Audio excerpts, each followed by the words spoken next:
A single elimination bracket will determine the 3 representatives of each region. We will have a world final of the Bren Chong Cup for the first time, where it will be decided who is the best player on the planet. We will have live streamings in many languages: English, Chinese, Japanese, Portuguese, German. In short, that all of you will be able to follow the action. To follow all what happens in the competition, keep an eye on the Revel IMAR social networks and the Appgrade application. Thank Bren Chong for sponsoring this competition and making this event possible. Bren Chong Cup 2. Get ready for the show.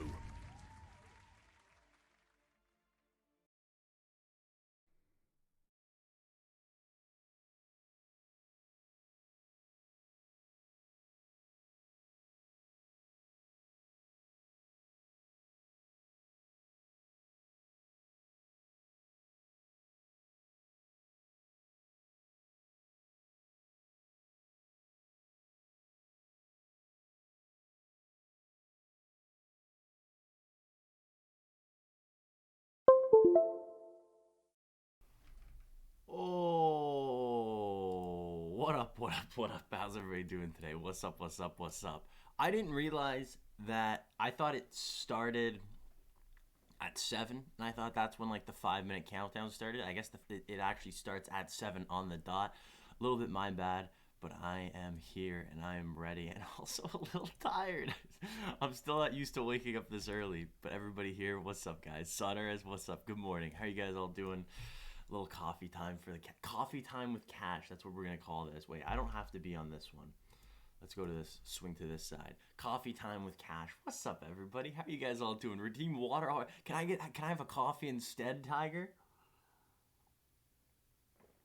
How's everybody doing today? Oh, this is actually important. Let's go back to this for 1 second. So we saw, not yesterday, it was on Saturday. We saw some insane gameplay, and partly because Group A was really, really stacked. Group A, there's a lot of really good players. Group B doesn't disappoint at all in Asia as well. Group B might be just as good as Group A, which is insane to say. JupiterKing, Geralt, Line, Xbow Master, Kitassyan, AUK. Did I already say AUK? I can't remember. And then we got a couple other people that are on that got invited. So you never know. There could be a couple of maybe upsets. We might be able to. This might be the start of finding out maybe a new player. I don't know. This is going to be very, very wild. If it was anything like Group A, if it was anything like the Clash Royale we saw previously, it is going to be wild. And I'm so very excited. It makes waking up at 6 in the morning a lot easier, knowing that you're waking up for the Bren Chong Cup too. Especially for these group stages. They're awesome. They're really, really good. I dropped my phone. Oh, thank gosh. I always hate it. You know when you drop your phone and you look down, there's always, it's a 1 in 2 chance. So 50% chance either it lands face down, or face up, which is good because you know that there's no way the glass is broken. Or it lands face down, and you know there's a small little chance that that glass could be broken, and that could be the last time that you're going to be on that phone. It's always a scary thought to me, but it should be good now. They're just going over some of how it works. The group stage, pretty much it's gonna work the exact same as the Bren Chong Cup 2 Asia qualifier, or the Asia Group 1 or Group A. We're gonna see a lot of people play, and it's gonna be about half the matches. Same rules, best of 3 format. There's gonna be a ban card. If anybody plays that ban card, which hopefully we don't see, then you're out for that one at least. You're out for that match. Why does my voice sound so much deeper when I wake up? Hello. Sonores, yo, by the way, hello. How are you guys doing? Good morning. Tiger, good morning. How are you guys doing today? Zerosis, what's up, man? How have you been? It's been a long time. Iraq, what's up? Dang, early stream. Yes. Not only is it going to be an early stream, but it's also going to be back-to-back stream. I'm going to stream again as well after. But you know what? Waking up for the Bren Chong Cup 2, very easy to do. Not hard at all. Waking up for, I don't know, school at 6 a.m., not as fun. Waking up for work at 6 a.m., not as fun. But you know what is fun? Bren Chong Cup 2, baby. It's 9 p.m. here. I feel sorry for you waking up at 6. KFP, wow, you living in the future. So you're basically done your Monday already. How was your Monday? Was it good? Productive? You know what they say, you got to start off your Monday strong. Because if you don't start off your Monday strong, your whole week's done. It's all about how you start. You got to start with that momentum. You got to do some cool things. You got to be productive. Grocery shopping, homework, whatever it is. You start off strong, you're going to end strong. You're going to have a great week. Hopefully it's going to be a good one. Let's go Xbow. I'm so excited to see Xbow Master. Xbow Master's probably my favorite.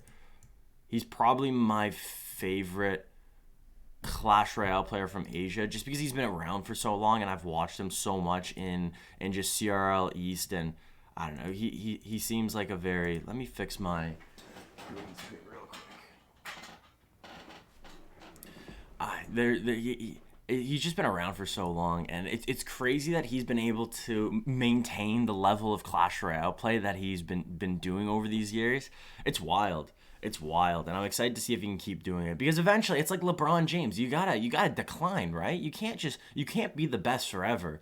And let's see if Xbow Master can do it today, because he's got some really, really, really hard competition, being JupiterKing, which a lot of people said was one of the best Clash Royale players in the game, and had a really, really rough World Finals. He didn't do, I don't think, as good as he wanted to, and this is a great way to get back on track for, I guess, just his competitive career, but also proving the world what he's made of, but also setting up, like I said, you gotta start your Monday with a bang. Well, that's the same in Clash Royale too, because this year of Clash Royale 2021 is going to be insane, and starting off your 2021 endeavors in Clash Royale and CRL with a big Bren Chong Cup win, $40,000 Bren Chong Cup win.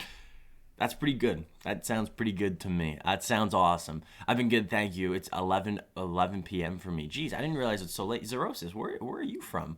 Where is it 11? That's super late. I didn't realize it was that late. Chef DeJoya, what's up, man? Good morning. How are you doing today? Good morning, good morning. Happy Monday, everybody. If you just got in here, Chewbacca cheers. It's Oh, Wadi, thank you. Thank you. Good morning. I didn't realize my volume was so high. Thank you. Much love. Hope you're having a good morning. Happy Bren Chong Cup 2 day. Happy Monday and happy day. Benzer's my favorite Asia player. And yeah, we saw Benzer in the last group. And if you didn't see Group A, oh my gosh, it was Benzer, Jack, Oyasu, I'm missing one, Elsiop. I'm missing more, which is insane. Osama, Paradox, Yakitori. Group A is insane. Every single player could be in the finals of the Bren Chong Cup 2, which is crazy to say.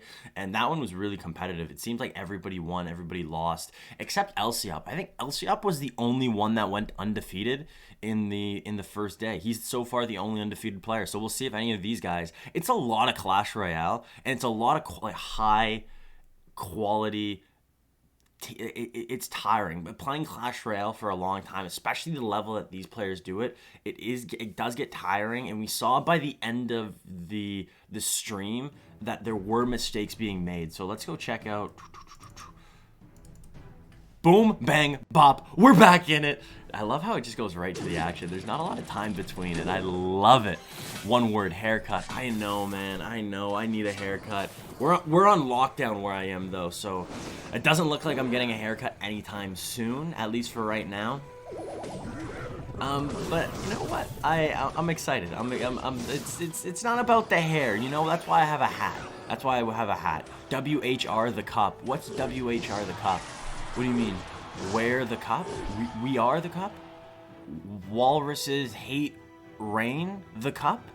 That doesn't make sense. Walruses, why would they hate rain? They live outside. Katie, how you doing? Good morning. Australia, I've been staying up till like 3 a.m. for the past 4 days. Cirrhosis. Wow, that's bad. Unless it depends on how much you sleep. I guess it doesn't really matter when you go to bed, as long as you still get that 7 hours of sleep. Because I remember during COVID and the whole, when it first started, I had a really bad sleep schedule. I was staying up till 7 a.m., waking up at 1 p.m., streaming at 2 p.m. It was a really bad sleep schedule for traditional, but I don't know. I was always a night person. I'm always more awake at night and a lot less awake in the morning. And it's bright and early right here for me. So yeah. Oh, I see a little drink the water. I will answer any of your questions. One word, haircut. Haircut will come. It will come. Elsiop the GOAT. Elsiop is insane, and he still has it. And he's similar to what we were saying with Xbow Master, who's actually right there. He's been around since the beginning, and the fact that he can still people talk about LCF being the Chinese GOAT or just the GOAT of Clash Royale in general, and he's still proving it to this day. He's been around for years and has more accolades than anybody I know. And Geralt coming out with Baby Dragon, Lava Hound. Okay, so it's probably going to be Lava Miner or Lava Miner Loon. Interesting. Double Dragon Mine. So it's probably just Lava Miner. Let me turn this down a bit. I think this is a little loud. I think that's a little loud. So it depends on what this is. Seeing the Night Witch, you know for 100% that it is going to be Miner Lava. It's just going to be Miner Lava. No Loon in it. The biggest problem right now is going to be this Hunter. And is that the placement? It actually will be fine. Usually you want to play the Hunter right on top of your opponent's units, just because it gets more DPS, but in that situation, it was a unique way to use the Hunter, just using the entire splash to deal a lot of damage to everything. Fireball comes in for the zappies, Hunter's still alive, Electro Spirit is going to be very helpful, and that was a solid defense, but the problem is having to use that Royal Giant on defense. He doesn't have it to push on the offense right now, and Geralt can just reset right now, and that's what he's doing. Goblin Cage is really good for picking up this giant skeleton. Barbaro is going to be flying in, and this is a big Royal Giant coming in. You have to go with the Inferno Dragon really quickly. It goes for the cage instead. I think that's better. And just with the bats alone, it's crazy how much damage the bats do. I'm good, just don't know why I signed up for an 8 a.m. class. Oh, Chef the Joy. It's always funny because you always think to yourself, it's like, yeah, 8 a.m., that's no problem. That's fine, I'll do that. And then you do it, it's like, why didn't I do the noon class? Like, really, why didn't I just do the noon class? It's funny how people can change over the time period of picking a class and the time period of actually going to the class. Happens all the time. Hey, Catch, thanks for the cast. Lloyd, anytime. No, this is honest. You don't have to thank me. The fact that I'm here is just amazing. I love that Electro Spirit. Those bats do a lot of damage. We saw it last push, and this Royal Giant is doing damage. This is kind of risky. Going in with the Earthquake as well. That's not going to be enough to take the tower, but you know what is? That Miner. GG. Well played. Perfect.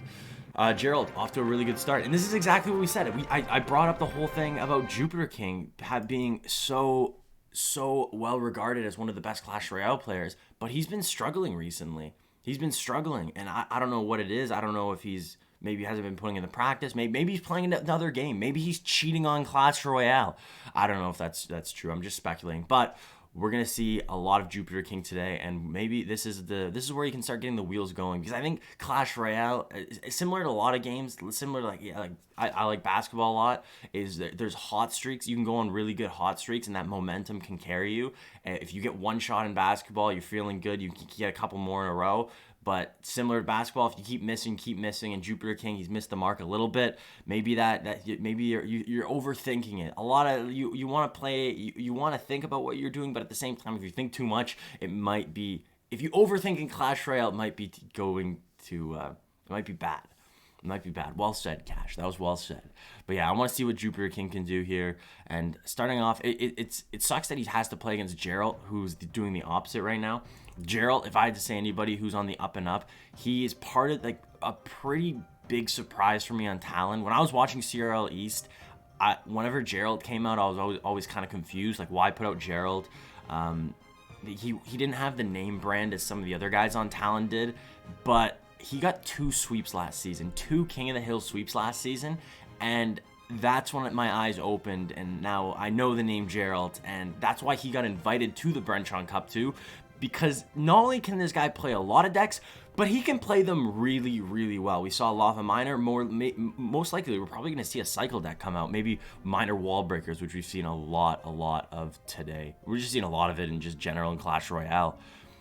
Let me go make a drink. I'll be right back. Yo, let's do it. Coffee time, baby. Coffee time with Cash. Sounds like the worst podcast ever. I'm going to stream Minecraft later. Will you watch? Sunners. Depends on what time. I'll be streaming again at 2 p.m. Eastern Standard Time. Playing some Clash Royale. I've been sleeping at 3 a.m. and waking up at 11 a.m. Last night I stayed up till 3 and woke up at 9. 6 hours of sleep? Okay, that's still good. I think that's like doctor recommends 7. But if you sleep a little more, sleep's weird. I wish I knew more about sleep. And I don't even know if the world knows about sleep, because I think sleep is probably the most important thing in the world other than like water and food. Sleep is probably third. Actually, shelter's got to be up there. What's that Haslow hierarchy of needs? Where there's sleep is really important, and I think quality of sleep, going to bed at the same time, waking up at the same time, and sleeping in an environment that's, I guess, comfortable, I think all those play a huge factor in the quality of sleep, because even if you sleep for 8, 10 hours, 12 hours, whatever it is, is that good? Oxygen is pretty important as well, Mao. Oxygen is really important. Sunset, thank you so much for the follow. Welcome to the Cash Fam. So pro, bro. What's up? Good morning. How you doing today? I keep saying good morning because it's morning for me. It's not morning for you. Happy Monday. Happy Monday. And nope, just like that. We thought he was going to go with maybe like a cycle deck, switching it up. He goes with Elixir Golem. Depending on what his spell is going to be very important. Oh, he's going with the Goblin Hut. So if JupiterKing has Barbarians, which he should, if Geralt doesn't have Fireball or a way to deal with these Barbarians might just get way too much value. And JupiterKing doesn't have... Okay, this seems way too loud. This seems way too... I feel like I'm yelling over Geralt's awesome gameplay.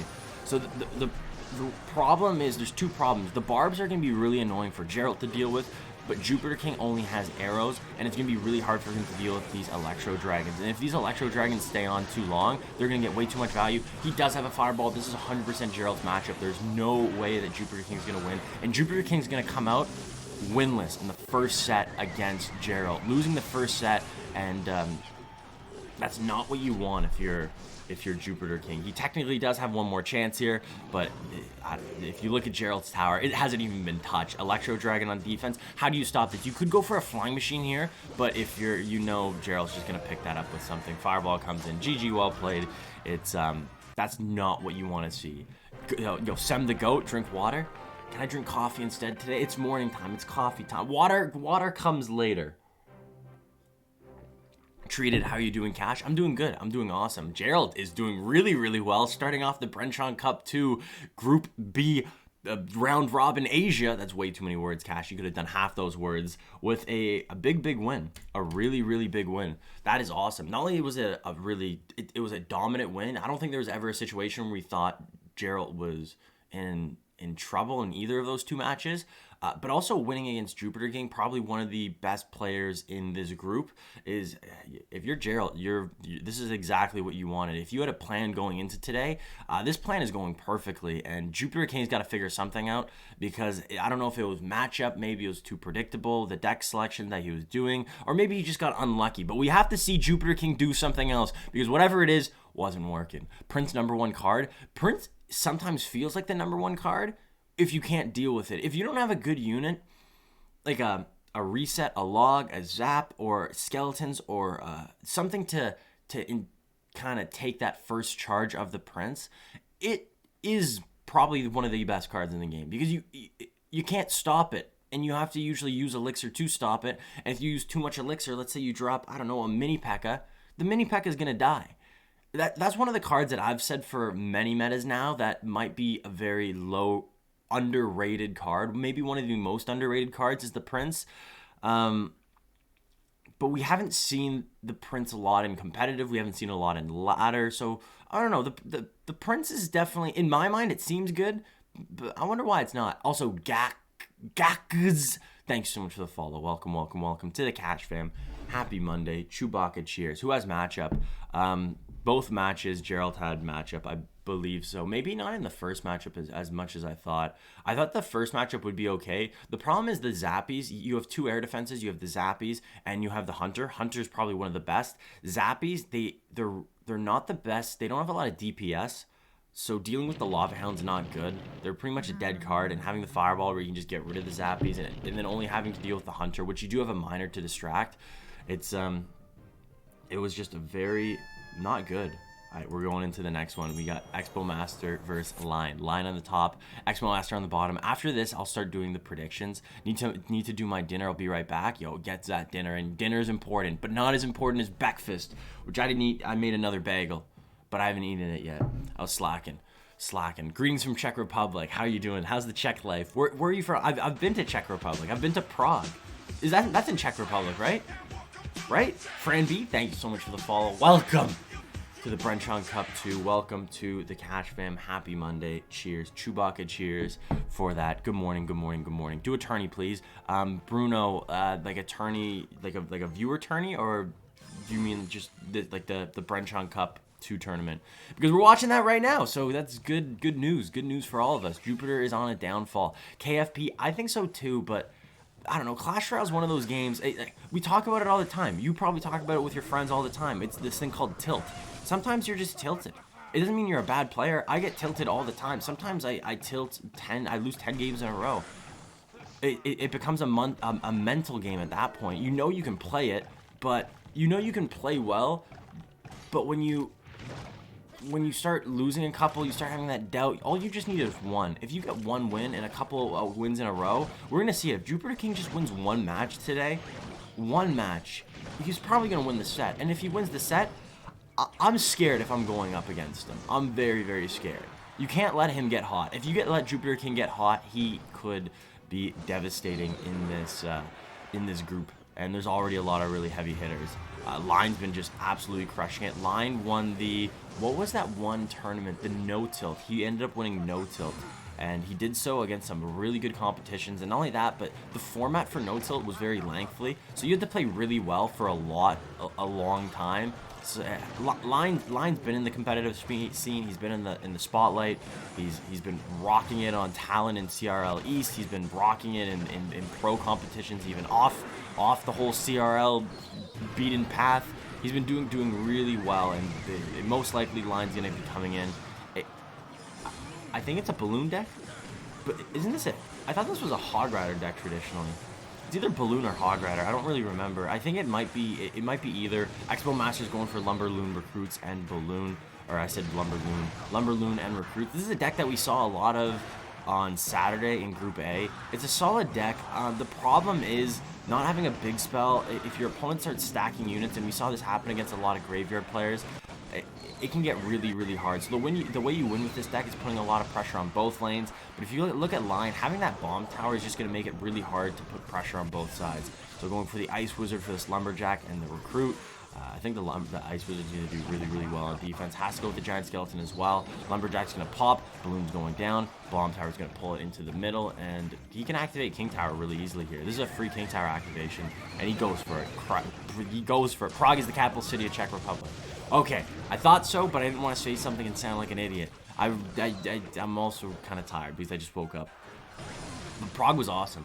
Prague was beautiful. Prague was one of the best cities I've been to. It was so nice. Czech Republic was a blast.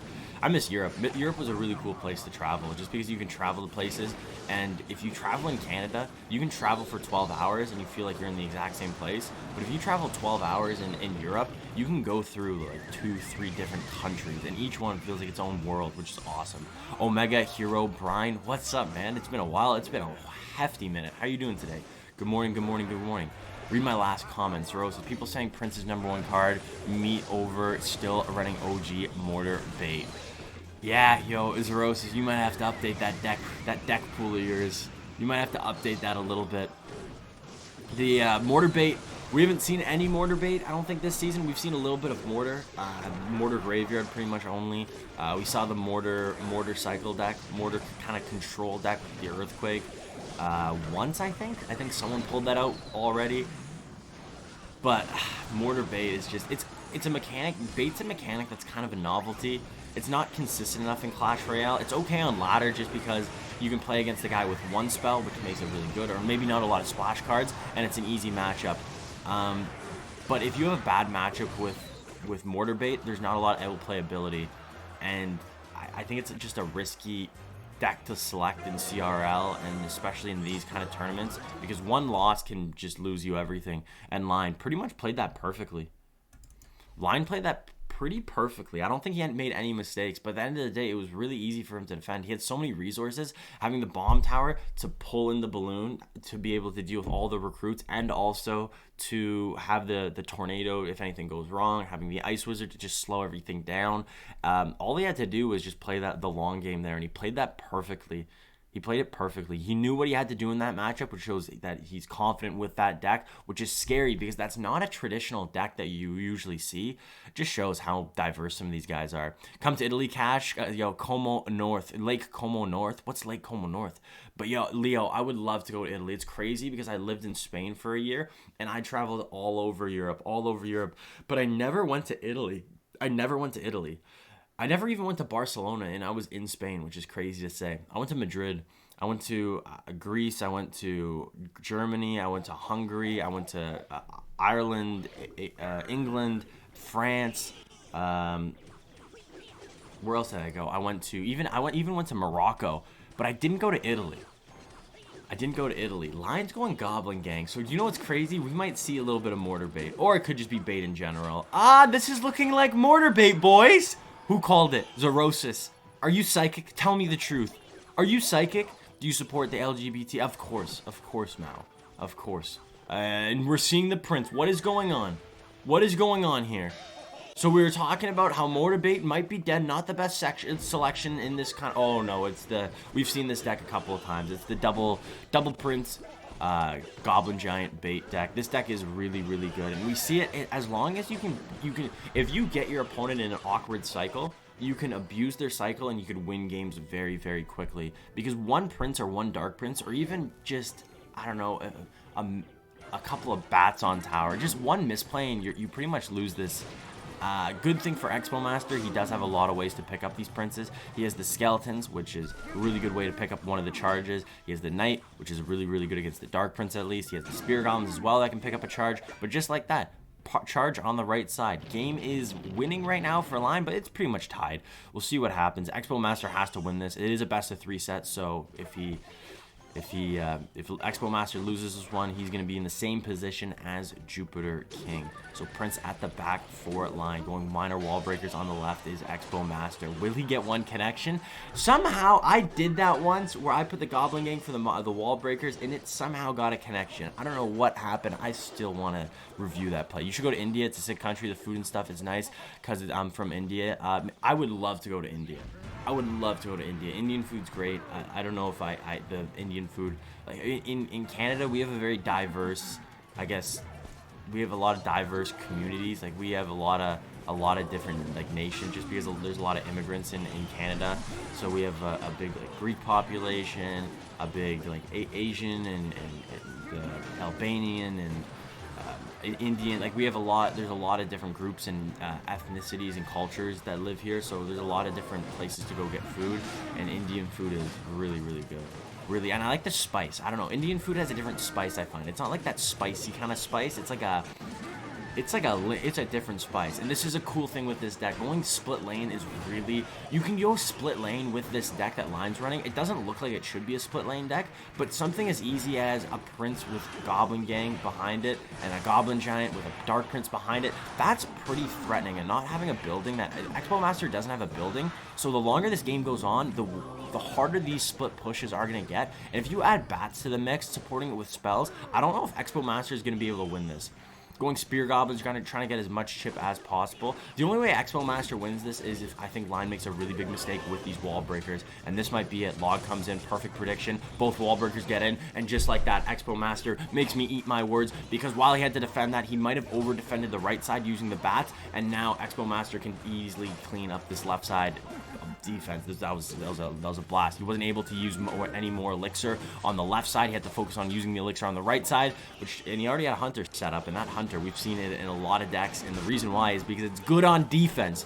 And we saw it there, and look at the damage on both sides now. This is interesting because now it looks like Line's losing control of this game. Goes wall breakers, goes log. That's gonna be GG. That's gonna be well played. I guess Xbow Master knew exactly what Line had in his hand, and he had nothing. He saw the bats come down. There's no princes in hand, so he knew, okay, the only card that he has is the Goblin. He has the Goblin Gang. I'm gonna predict a log. Maybe Line got nervous, and we saw a very solid win for Xbow Master, tying up the set 1 apiece. We'll see what happens in the next game. I love that. It's crazy to think that we have seen a different deck every single game. It's been, how many games have we seen? 2, 4. This is the 4th game, and we have seen a different deck every single game. That's gotta mean something to the meta. That's gotta mean something to the state that Clash Royale is in right now. And that's gotta be positive, right? I know some people say, hey, I don't like playing all these decks. That I like it when it's a smaller deck pool. And that's, I guess, a personal preference. I'm a big fan of as many decks as possible in the meta. I find it's more dynamic, more enjoyable to watch as a viewer. And right now, I can't even predict what deck is coming out next. If this was maybe not last season, the season before that, I would say graveyard, graveyard, graveyard, graveyard, graveyard, graveyard. But we're not even seeing that much graveyard. The only graveyard we really see is Mortar Graveyard or Splash Yard. And if I'm a betting man, okay, Line, he ends up banning the Miner. And with the Tornado already banned, that really limits the deck pools. So now you can't use Miner Wall Breakers, which we've seen a couple of times. You can't use Miner Lava Hound. You most likely won't use a Balloon deck because Miner, you could use Lumberjack, but... Okay, so Xbow Master is going classic bridge spam. And then Line... I don't know what deck this is. It could just be Graveyard. Could be Graveyard. I beat Xbow Master in a GC once. Doc, did you actually? Wow, well done. Well done. That's not an easy task. Xbow Master is a decent player. And we're seeing it right now. We're seeing it now. You only cover the first two letters, LGB. You only covered. The acronym is very, very long, and I feel like I'm gonna screw it up. But also, I gotta focus on Clash Royale. But yes, I do. LGBTQA+. Isn't it just Q? It's QIA+. LGBTQIA+. What's the QIA+? I swear it's getting longer by the days. I thought it was just LBGT+. I didn't know there was a QIA.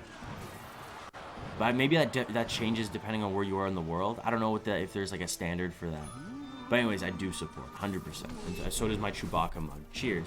Cheers to everybody. Happy Monday, everybody. Happy Bren Chong Cup Day. So Line, this is awesome because this is a deck I've tried to play.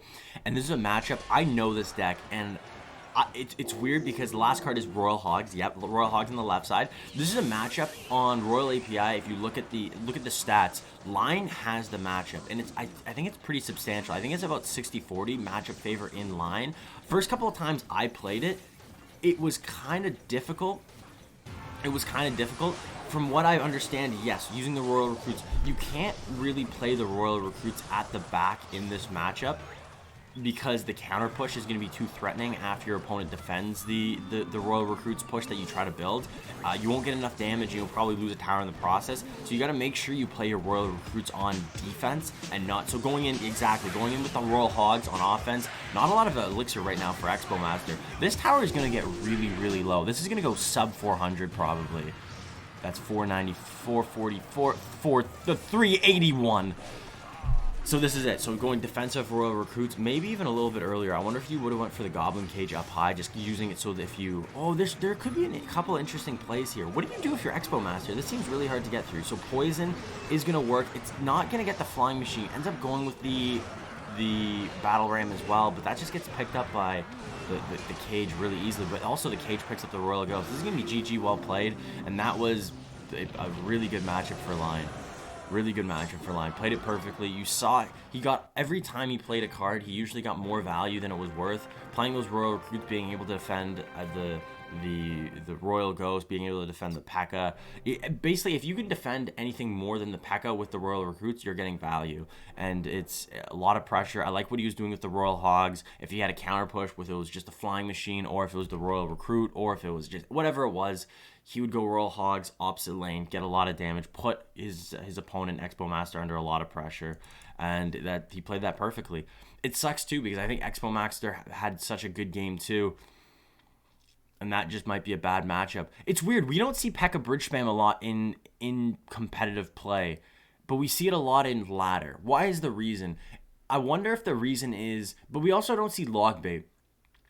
And I guess I have a little bit of a speculation why we don't see a lot of decks that have been around for a long time, because using a deck like P.E.K.K.A. bridge spam, I'm assuming Line has probably played against P.E.K.K.A. bridge spam tens of thousands of times. It's crazy that I'm saying 10,000. It might be I'm going to go with 1,000. He's definitely played it thousands of times. He's played against P.E.K.K.A. 1,000, P.E.K.K.A. bridge spam, probably even that version, thousands of times. And if you play against a deck that well, that many times, you know how to defend it, you know exactly what it's trying to do, and you know exactly how to stop it.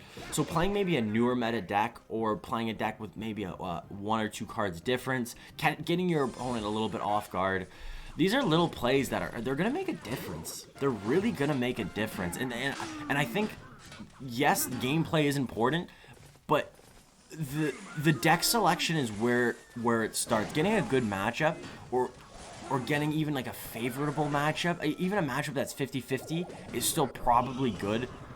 You would hate to get a bad matchup, and I think we just saw Xbow Master kind of get burned because of it. Using a deck that's really old, that line probably knew how to defend inside and out, like on the back of his hand. Really, really, really quick wall breakers to pick up that baby dragon. So it's interesting. I'm really against using lightning in single elixir. I find whenever my opponent uses lightning, you get burned because of it. But it doesn't look like that's going to be the case. Kitassyan had to use his wall breakers on defense for the baby dragon. Maybe I wonder if he just didn't have the knight in hand. If he could have used the knight instead and then go wall breakers behind the knight, that might have gone on tower, and AUK is already in the lead, and a pretty substantial one at that. SAS and also Goblin Jr. Thank you guys so much for the follows. Welcome, welcome, welcome to the Kashman. How are you guys doing? Saunders, I'm back. Welcome back. Welcome, welcome back. The fact that its spell cycle is viable is kind of meh. I'm all for a diverse meta, but that's not fun to play against. Spell cycle is in a deck that has no win condition and only spell cycle. I've played against that once this season, actually, which is crazy to say. Or are you talking about a deck like Xbow, like Icebow, or Logbait, where they just defend and then just throw rockets at you? 9 billion possible decks in CR? 9 billion. Wow, I guess that's how math works. But yeah, there's 100. How many cards are there? 102. So I guess there's the amount of variations if you just change one card. Yeah, I guess that makes sense. Rich Not Found, welcome. Yo, how are you doing? Good morning. Happy Monday. Chewbacca cheers. How you doing, Rich? How you doing? So I think this is a matchup that is very, very easy for AUK. A lot of people have been using. Never mind. Oh, I thought Kitassyan was using I didn't think he had Bomb Tower. He didn't play it yet. I thought he was going to play it in the last push. I thought maybe he was just using the Hunter and opting for a quicker cycle. Maybe even throwing in a Rocket as his big spell just to get a little bit more damage. Most likely the last card is going to be Earthquake. And yeah, Earthquake comes in. Wall breakers are one's going to get on tower. And just like that, this game's got a lot closer. So AUK has a lot of damage both on the left and right side. But all Kitassyan has to do is get a couple more Earthquakes in, a little bit more pressure, and this game is over. He can steal it. I like what AUK is doing. He's just making sure his right side tower is very healthy. If Kitassyan even uses wall breakers on the right side, just tank him. It's fine. It's not a big deal. You have a lot of time. Focus on setting up this push on the left side, which he's doing. Goes Dark Prince at the back, have that for a little bit of defense. Now he gets the Electro Giant in the back. Now he's going to support the Electro Giant. We know there's going to be a Bomb Tower coming in and maybe even a Hunter. But the lightning of AUK is going to be super threatening, and so you got to make sure you don't play units too close together. You're not going to go with the lightning, which isn't good. The Electro Giant kind of gets ripped apart by the Bomb Tower, so lightning does come in, but this game's a lot closer. And as long as Kitassyan can keep doing what he's doing on the defensive side, he can use this Miner to get a little bit of chip, which we're going to see right now. Doesn't get the Miner catch, has to go Goblin Cage for the wall breakers, and Earthquake, Earthquake, Earthquake, Earthquake. We talked about this I've talked about this a lot in stream recently. Does Earthquake need a nerf? Does Earthquake need a change? Because the way people use Earthquake is, I don't think the way you should traditionally use a spell. Earthquakes very quickly become a win condition. With the whole spell changes, the spell nerfs, where every spell dealt less damage to tower, there's only one spell that avoided that nerf, and that was Earthquake.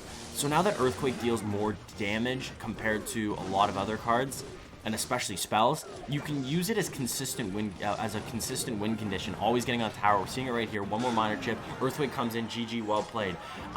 Yeah. Kitassyan, his deck, Miner wall breakers. You say Miner wall breakers because those are the win conditions. How crazy is it to say EQ Miner wall breakers? Because I think EQ was the winner in that game. Yes, there was 2 wall breakers that connected on the left side. Yes, the Miner connected a couple of times. But do you know what connected every single time? It was the Earthquake. The Earthquake connected every single time. And it deals damage every single time. And that damage adds up quick. Why in the world is Xbow Master using P.E.K.K.A. Bridge spam? That's a good question. That's a good question. Old X pro players know them inside and out too well. Sass, I agree with that. I just don't think you should play. We've seen a lot of players. Careers, not careers. That seems too. A lot of players struggle, especially if you've been in the game for 2, 3, 4 years. Yeah, it's super common for newer players to to be a little bit, maybe have that aspiration to be the best. Maybe like a lot of players that are older that have more longevity, maybe they start coasting, maybe they get more content, maybe they don't want to put in that extra little bit of work.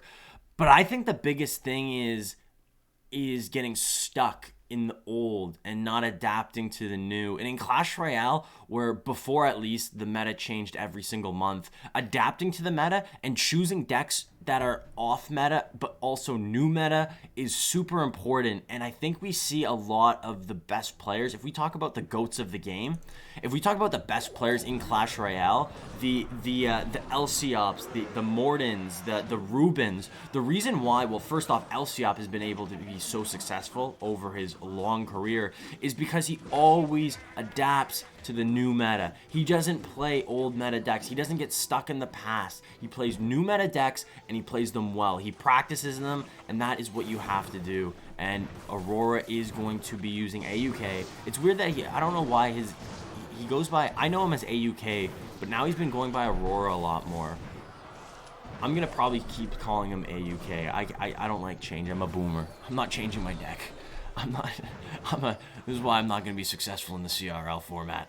I'm gonna just keep using Mortar Bait all the time. Kitassyan using the Lava Loon. Last 3 cards are going to be Barbs, Mega Minion, and drumroll please, Miner. And then Aurora is going to be using, I thought it was Royal Recruits, and it still could be Royal Recruits. It most likely is Royal Recruits, but it has the Fisherman, and maybe the Fisherman's going to be taking the spot of the Goblin Cage. Wow. Earthquake, I'm surprised Kitassyan isn't using Earthquake. I'm surprised. Barbs come down? Yeah, Barbs come down. Decent amount of damage coming in from these Royal Hogs. The Barbs came in a little bit late just because the elixir for Kitassyan just wasn't there. But this is pretty threatening. You have to deal with the Barbs on the right side, but you can do that with just a Barb Barrel. Does AUK have a Barb Barrel? Yes, has the Barb Barrel. That's going to be very easy to defend. Has the Zappy on the one side to help out with the Barbs, and has 2 to help out with the Lava Hound. Doesn't do a lot of damage, helps getting it closer to popping, and then that was a really good play. Going into the Skeleton Dragons, you know that your opponent Aurora has a Hunter, so most likely play the Hunter high to deal with the Skeleton Dragons, but then right away, Kitassyan, not even right away, like a split second later, plays the Flying Machine just to help out to deal with the Hunter, because the Hunter is the most threatening card in this deck, especially against air decks, where if you can't deal with it, it just gets too much value. We saw that in the matchup with JupiterKing and Geralt, where Geralt Hunter, JupiterKing couldn't deal with ever, and if you can't deal with it, it gets so much value, and usually you will lose because of that Hunter staying alive. Medilly, ma'am, thank you so much for the follow. Welcome to the Kashman. Good morning, Chewbacca cheers. It's Mega Knight. It's a Mega Knight deck. I've seen this deck. I know this deck. It's weird to see the Flying Machine in. I didn't realize people were playing Flying Machine in Mega Knight decks now. I love that. I think Flying Machine's one of those cards, if you can't deal with it, it is super annoying, and we're going to see that exactly happen with Kitassyan. This Flying Machine looking... Oh! The Goblin Brawler on the right side, not going to be a big deal, but it does hit like a truck. So Earthquake coming in, Earthquake. Couple of Royal Hogs do get hits, but we're in the danger zone. We're in the danger zone. Not the quickest cycle for AUK, so this could be bad. Has to somehow pick up everything. Problem is here is the Lava Hound is going to go down relatively quickly, but the Lava Hound itself does deal decent damage with the Miner. Having to pick up the Miner does so with the Barb Barrel, I believe. Arrows come in. Is that going to be enough? Flying Machine is alive. Pups are alive. One pup does not get a hit. 169 left on the left side tower. Is there any way? No, because he can just go with the Barbs and also go with the Cage. So Earthquake comes in. It's weird that he went with the Cage if you know your opponent had Earthquake, but no, perfect. Okay, wow. Even, I guess Kitassyan knows exactly what he has to do. And if he played Barbs, he knows that the Royal Hogs are going to get a couple of hits. But that was a really good recognition, knowing that if he goes for the Goblin Cage and the Skeleton Dragons instead, that is going to be, even with an Earthquake on top of the Goblin Cage, wouldn't be enough, wouldn't get any damage. Kitassyan wins that. Well played. And that's an exciting game. It's crazy. This continues. It's crazy that Miner Lava Hound has been the deck we've seen the most today. It's crazy that of all decks, that's the one we've seen the most of. It's crazy also that we saw Mega Knight. We haven't seen any Mega Knight. If any Mega Knight deck, there's just one Mega Knight deck that we're probably going to see today. I've seen it a lot more recently. It's Mega Knight Wall Breakers. I think that deck's good. Mega Knight Wall Breakers Minor, it's really, really good. Rain Love Tilt, good morning. Good morning, good morning, good morning. Sorry, I've been ranting so much about Clash Royale that I have not been looking at chat as much. I haven't been talking to you guys. Everybody here, good morning. Chewbacca cheers. Hope you're having a good Monday. And I hope you're enjoying the Bren Chong Cup too, because I know I am. I might be enjoying it a little too much. Drink water. Can I drink coffee instead, Rain? It's insane that EQ does more damage than Fireball. The spell cycle potential with EQ is insane, Sass. I know, and that's why people are talking about nerfing the Xbow, or not the Xbow, the Earthquake. I don't know if a nerf is in order. I think what you can do for the Earthquake is maybe make it more, take away a little bit of the damage for the Crown Tower, maybe increase the damage of other towers, or maybe give it a little bit of like attack speed slow like it used to have, make it more of a utility card to get your win condition on tower instead of the Earthquake itself dealing most of the damage. It's really annoying. I dreamed to drink water. I drank coffee instead. Is that okay? Rain, if you want me to drink water, I will. Anglu, so early today. What's up? Good morning, Anglu. How are you doing today? What's up? What's shaking? Yeah, we got the Bren Chong Cup Asia side. Early, yes. 6 a.m. wake up is not fun, but it makes it a lot easier waking up at 6 a.m. when you know you're casting the Bren Chong Cup 2 and you're watching Clash Royale and you're watching this quality of Clash Royale. It was surprisingly easier than you think to wake up that early. Yeah, it's good.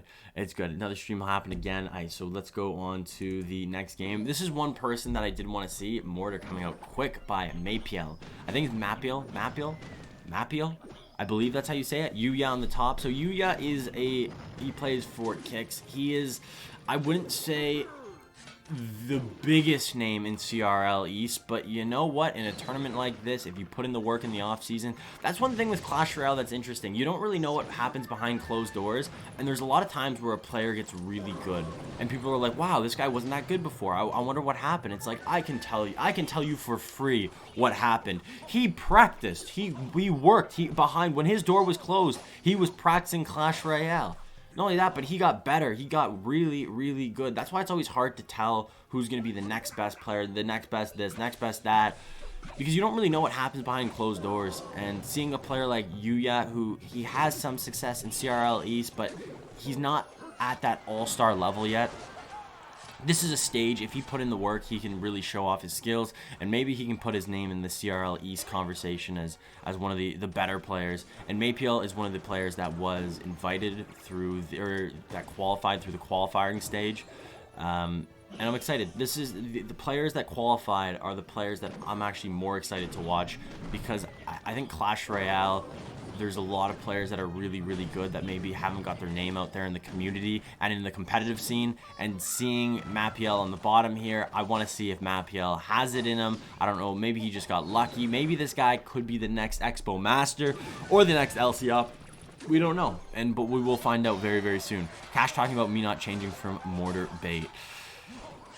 Mortar Bait, it's really free to play, and it has a place in my heart because it was the first deck I maxed. It was one of my favorite decks for a long time. The problem is just bait in general is interesting, and it's crazy to see Mapiel using bait, especially Mortar Bait. I like that he's using the Prince instead of the Rascals, just because the Rascals, I don't think the Rascals are in the best situation in Clash Royale, just in the meta in general. I think Prince has a little bit more. It can bait out a spell. We've seen it bait out logs in the past.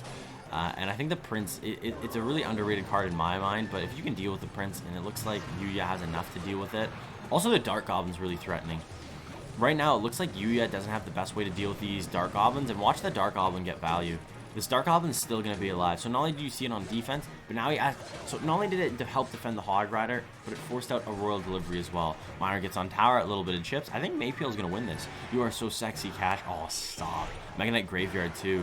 Yeah, Mega Knight, it's weird because I thought Graveyard was still good. I thought Graveyard was still a really good card, probably one of the best win conditions in the game. But we don't see Graveyard. We went from seeing Graveyard every single game in competitive playing Clash Royale to seeing it never. We don't see Graveyard anymore. And if we do, we sometimes see it in Graveyard Mortar or Splash Yard. But we don't see all those decks we used to see where it was, I don't know, there was a lot of cool, like you said, yeah, Mega Knight Graveyard was one of them. So that's one thing that's really good against the mortar, or with the mortar, is you can use it on defense for your opponent's win condition, which in YUYA situation is the hog. But it defends and also attacks. Getting that one hit, a couple Spear Goblin shots comes in, doesn't matter. This is a spell cycle situation. Fireball, log, GG, well played. Mapiel is on the board. I want to see Mapiel. I want to see more of Mapiel. I want to see it. Mapielo. Is it that? Mapielo? Is that how you pronounce it? Thank you. Yeah, drink coffee. I'm going to have to get more coffee in a sec. Lionel Richie, good morning from California. It's 4:50 a.m. here? Lionel Richie, why are you up so early? Work? Or are you just an early bird? I know my dad's really like an early bird. Like it could be we can be on vacation somewhere. My dad will wake up at like 5 in the morning just to watch the birds, just to chill. He just wakes up. Next match is Xbow Master. Yes, the next match will be Xbow Master, but we already saw Xbow Master play. So again, wait, did Xbow Master win or lose? Xbow Master played against Line and lost. Yes, he did. He got really bad. He went with P.E.K.K.A. Bridge Spam in the third and final match of the set, and the Line went with Royal Hogs, Royal Recruits, and it was not close. Wasn't he at CCGS 2017? Who, Xbow Master? Yo, Nylon Gaming, who are you talking about? Best NA one trick. RGBs. Who? Best NA one trick? Is he? Is Best NA really a one trick? What is he even one trick? Mortarbait dead. Mortarbait is dead, but you know what? Coming out, like, if your opponent thinks a deck is dead, they would probably not practice against that deck. They probably won't practice against that deck at all. So it could be a sneaky pick. I don't know. In competitive play, there's a lot of psychological. It's similar to like game theory, where you have to do a move that your opponent wouldn't predict, or maybe do a move to predict what your opponent's predicting. You're predicting his prediction to be. So you have to kind of go levels into it. And YUYA going with the Electro Spear. It could be Royal Hogs, but most likely it's going to be RG. And ooh, Flying Machine. Oh no, it's going to be Royal Hogs. This is a deck we haven't seen much of today. Like, we didn't see much of it on Saturday, but we're seeing a lot of it today. And then maybe a little bit of Splash Yard coming at the bottom, but we got the Goblin Cage instead of the Bomb Tower. So the Goblin Cage is going to make this matchup a lot worse for Mapielo. I'm just going to say Mapielo? I think I'm saying it right. Lol, I pronounce it Mapiel. Mapiel? Does anybody know? Can we ask Mapiel what his name is? That's a really cool studio Revol has. Yeah, I know. Where's my studio? Come on, Bren Chong, help me. I need my studio. I'm just in my basement. No, it is a pretty nice studio, though. I agree. It looks really clean. They definitely got that Swiffer duster there. They definitely got that Swiffer wet jet. That stuff, it looks polished. Best NA one tricks Xbow, but he's kind of cracked with it. There's some players that they one trick a deck so good, and they'll win against matchups that are so bad, and it's baffling. I think one of the biggest ones is Alperin in my mind. He also does Xbow, and he can play against the ridiculous matchups, and somehow he figures out a way, at least to keep it close, but sometimes wins. Morton is not as good as people think. Morton's not as good as people think. I don't know if you can say Morton's not as good as people think, because he's got his track record in Clash Royale League is so good. But not only does he have a good track record in Clash Royale League, but he also has a good track record in ladder. He came 8th last season in ladder. So how can you say that he's not good? I didn't watch the Rich Sladen casted the European side, and I think that he was in Group A, so he must have played on Saturday. So I didn't watch him play. Maybe he had a bad. I don't know. Is that where you're getting this from? It's pronounced. Eric, I cannot pronounce that. Mapiel hard counters. Yes, Mapiel hard counters. But I don't. Yeah, you're right. Because like, this is where it's gonna get bad. Because right now, if Mapiel wants, he could go with a poison. And look at the value. He gets the tower. He gets the zappies. He gets the royal recruits, and he still has to deal with his baby dragon. If the baby dragon locks on, that's gonna be a lot of damage. Yeah, that's fine. It's fine. He can just eat a little bit of damage on the right side by these royal recruits. It's crazy how, like, I do agree. I do agree that Mapiel hard counters, but it's crazy to think, like, imagine if Mapiel had bomb tower instead. this matchup is 100-0. So Graveyard coming in. Maybe this is why the Goblin Cage is a little bit, maybe a little bit better though. Goblin Brawler is going to help out a lot here. Electro Spirit just helping to try to stop the skeletons.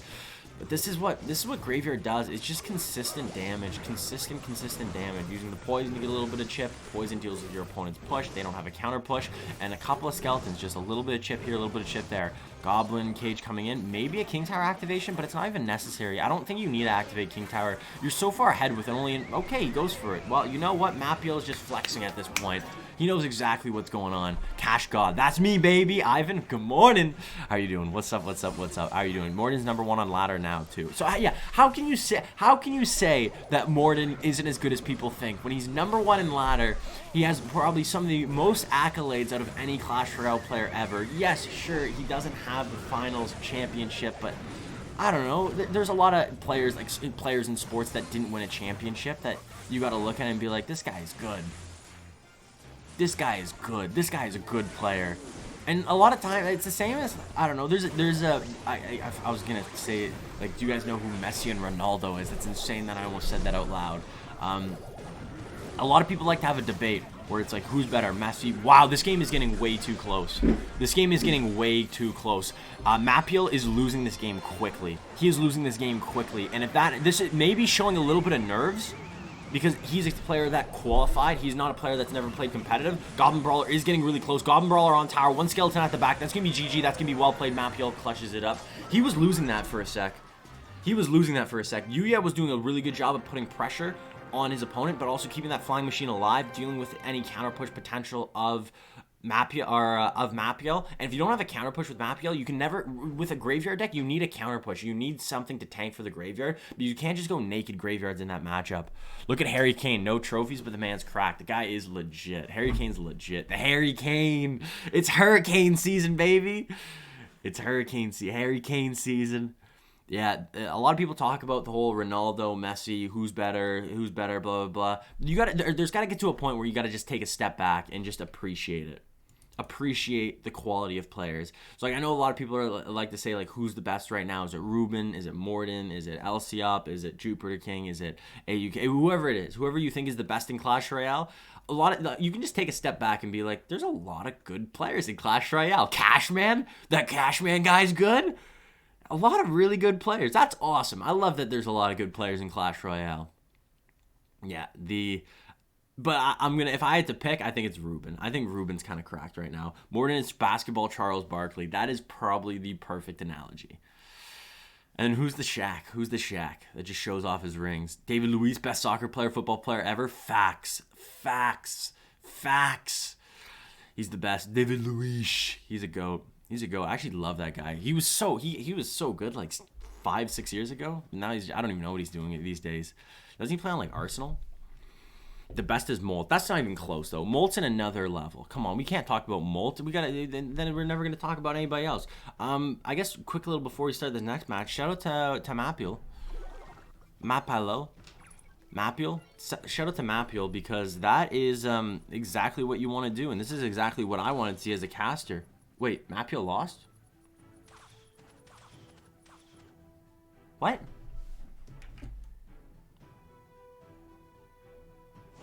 How did Mapiel lose? Right above me it says that Mapiel lost and YUYA won. Am I wrong? Cash is the best CR player. Debate me. I can't debate that. That's facts. You're just spitting. That's like saying like water's wet. It's just facts. Show us your friends list, please. Right now? No, I can't do it right now. I don't even have my tablet set up. I'd have to set up everything. I'm just watching some quality Clash Royale, drinking some coffee. He's still at Arsenal. He is? Okay, that's what I thought. I assume so. Cash is the best player in the world. Change my mind. You can't. That's just facts. If we're talking facts, what are we going to say? What comes up must come down? These are like laws of physics. These are just laws of the world. So Aurora going in with the bats, going with the snowball. So whenever you see that, you usually assume it's a cycle deck of some sort. Could be maybe balloon cycle. And if that's the case, it's weird that Aurora is waiting. It's weird to see AUK waiting. And also Xbow Master does have skeletons. So yeah, I'm saying it. Does Xbow Master run Xbow? Does he have the balls to use Xbow. The first Xbow we see of the Asian round robin. I would love to see it. You should read my you should read my last message, not gonna lie. Cash Igor goated or not? Igor goated? Igor's definitely, I don't know if he's like a top, I don't even know if he would be top 5 right now for me or in general. But Igor's good, man. Igor's good. Igor's got a swagger to him though too. I like him. I think Javi Catorce is decent. Javi Catorce is really, really good. He's kind of an enigma too because he doesn't play. He doesn't play. Ooh, wow! These are both interesting decks. So Aurora is going to be using Balloon, but it's not a Balloon cycle deck. And then we got Xbow Master using Night Witch Giant Miner, Fisherman, Cycle. What's that last card? Could it just be a Zap? Or is it a Mini P.E.K.K.A? I thought this deck ran a Mini P.E.K.K.A, but maybe I'm wrong. Maybe I'm wrong. Good King Tower activation by AUK, but right now, Xbow Master is doing a really good job. Really, really good job putting a lot of pressure on. Fisherman, this Fisherman's getting way too annoying though for Xbow Master. Xbow Master's not playing a card as well. This Fisherman's gonna get pulled into this Hunter, and the Giant's just gonna die. It got pulled into the Hunter with the bats. That Giant got eaten. Went into the blender. But yeah, Javi doesn't play ladder, which is what makes him so unique. He only plays, I don't even know how he practices. If he just practices against professional players. Have you ever had a draw in CRL after the tiebreaker was added? I don't think I have, but I've seen people that have had the draw. Xbow Master is losing this game quick. He's losing this game really, really quick. AUK, I think, has got this one. If he just keeps doing what he's doing, this is getting very, very annoying. The problem is that Xbow Master isn't able to deal with these fishermen, and every fisherman is just pulling something into this Hunter, and he's getting so much value. Hunter goes in, but it's going to get pulled by the fisherman. What's going on? Why are you doing this, Xbow Master? Maybe that's a situation where Xbow Master just couldn't do anything, but couldn't you have made an argument to just go miner on top of the fisherman and just log? You had to deal. He kept on using or even just fireball logging. Why would you not just fireball log it? You could fireball log the Hunter Fisherman, and that's 6 elixir. Or you can use the Giant, which we saw him use on defense, that just gets eaten in a sec, and that's 5 elixir that you might have just squeezed out of a lemon.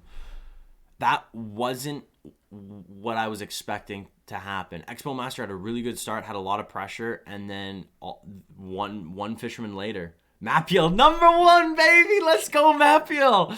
I love it. I love to see a player that wasn't invited, a player that isn't as well known, maybe isn't as popular as some of these players, a player that proved himself in the qualifiers, qualified for the stage, and now showing off his stuff. I love it. I love it. If Xbow Master uses Xbow, why didn't he cycle? Yeah, he wasn't using Xbow. I just thought maybe there's a chance. What are the requirements for VIP according? In the past, I've been doing a lot of VIPs. I've been doing either like someone that's really supportive with the stream. I've been giving a lot of VIPs to, or mods in the past that don't watch the stream anymore. I make them VIPs. I haven't really thought too much about like VIPs. VIPs, I think you can have 30 VIPs. So I gotta look at my VIP list. I have to might get rid of some VIPs, maybe get a new wave of VIPs going. So Aurora, AUK on the top using the wall breakers. Maybe gonna use the Hunter version. Maybe just gonna use the Spirit Goblins bat version. That's the version we see a lot, and that's a version that there's a lot of outplay potential with that deck, and I think that's why a lot of people use it. When I watch Igor, he plays different to other players, but it's so good. Yeah, also he makes Pale Airs look like a fool. Who did he play in CRL? It was Sergio Ramos. Hey, it's the Minor Wallbreaker deck. This is the deck I was talking about earlier, where I thought we would see today. It's a deck that we've seen a lot more on ladder. A lot more pro players have been using this deck, Minor Wallbreakers, with the Mega Knight. It looked powerful in the hands of the pros, and I was excited to see it today. And already, Mega Knight on the left side, that's a lot of damage. Sure, King Tower activation, but still, why not go? That's a weird Miner. I guess it didn't matter. He had to fireball the bats anyways, but if he didn't really have to deal with the bats would have just been dealt with by the King Tower. Royal goes for the Bandit, easy peasy. What was I saying? Yeah, it was Igor played against Sergio Ramos, and Sergio Ramos must have had a 100-0 matchup because Igor was playing triple Spirit Giant Hunter cycle.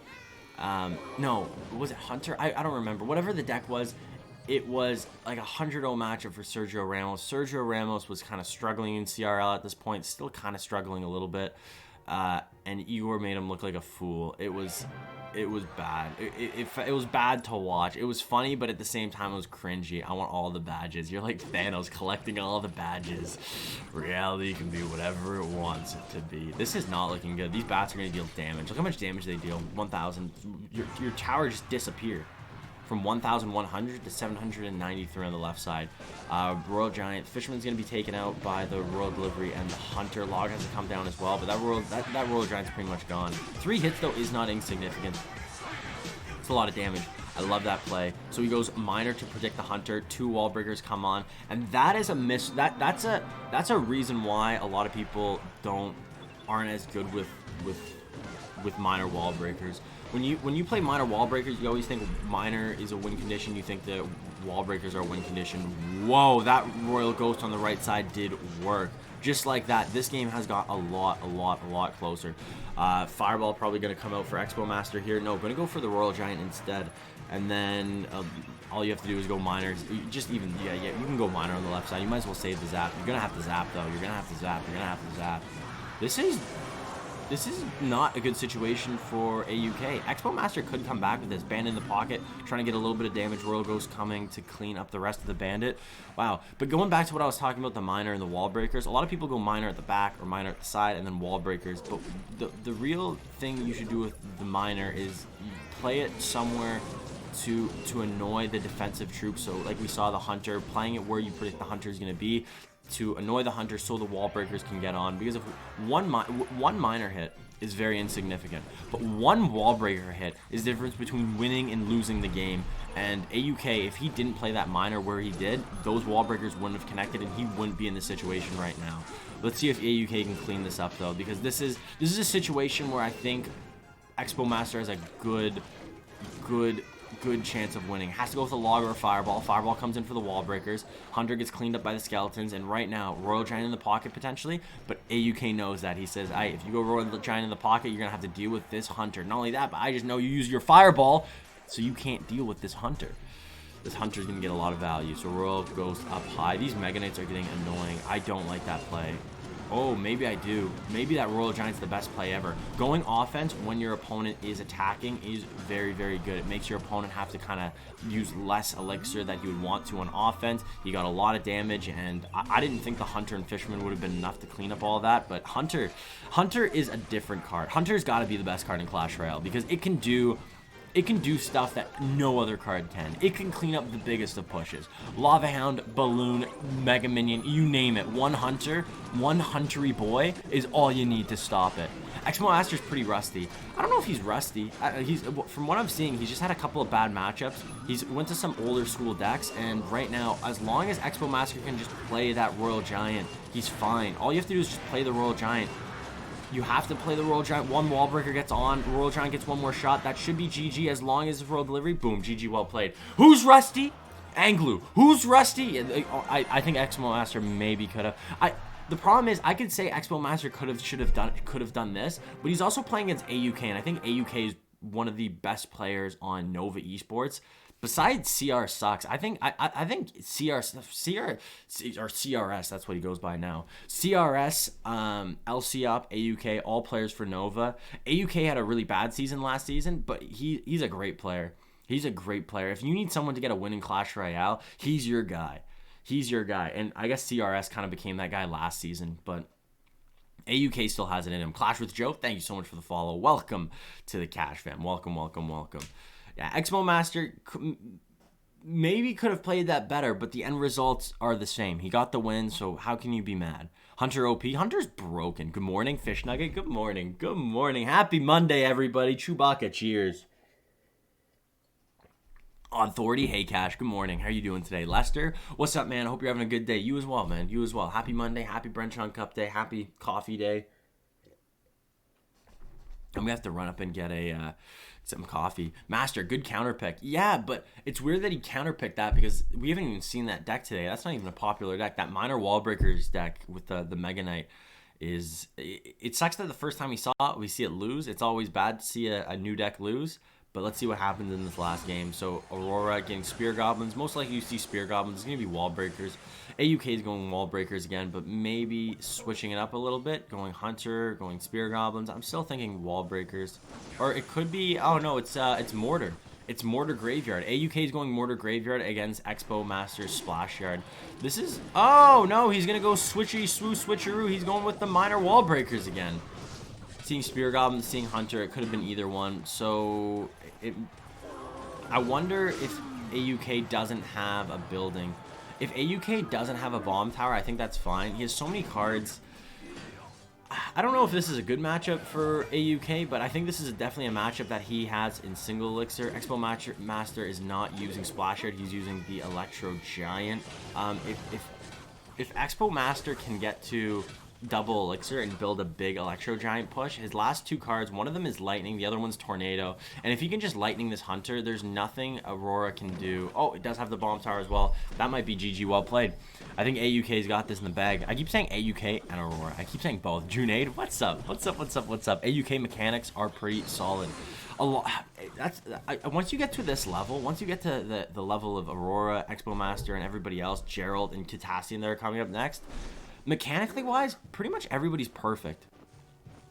You don't really see many mistakes. So at the end of the day, a lot of these matches come down to just opening hand, one misplay, which doesn't usually happen, and most importantly, matchup.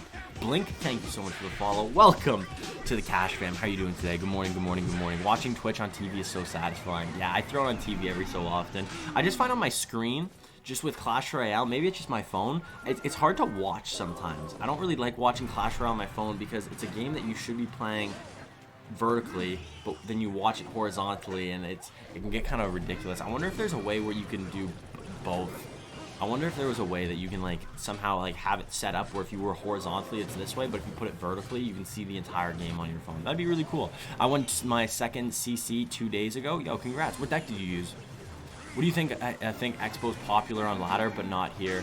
The reason why Xbow's popular on ladder and not here is because and I think it's the same reason you don't see classic log bait and you don't see P.E.K.K.A. Bridge Spam and all the classic decks a lot. I think one is because your opponent most likely has played a deck like that many times, played against Xbow, P.E.K.K.A. Bridge Spam, classic log bait, 100, maybe even thousands of times. And in CRL and in these competitive tournaments, especially when it gets to the single elimination bracket, you need to win. You need to win. You need to win. And if you play an old deck that your opponent knows really, really well how to defend and everything else in between, it's going to be really, really hard to get that win. You want to really make sure you get a good matchup, and a lot of times it just doesn't work. Like older decks just don't work. Good Tornado pull in, but that Hunter's gonna get one more shot. That's a decent amount of damage. The zap of the has to use the Fireball. Wow, that's the scary thing with the Electro Giant when it gets on tower. It doesn't do a lot of damage, but it also slows your opponent's tower, so the tower doesn't do as much damage. So it looks like the Electro Giant's gonna die, but it just doesn't die. Similar to the Zappies when the Zappies are on tower. So just like that. A match where we saw Aurora bringing both towers down to less than 1,000 of Xbow Master, and before that push we just saw, AUK's towers weren't touched, but this is what I'm saying, double elixir, especially triple elixir starting now, this is going to get insane. And also having the tombstone instead of the goblin cage could be beneficial to Xbow Master, being able to pick up these wall breakers maybe a little bit cheaper than a goblin cage, saving that one extra elixir. And there it goes. We got the knight on the left side. Has to be dealt with. Tornado comes in. That's going to be fine.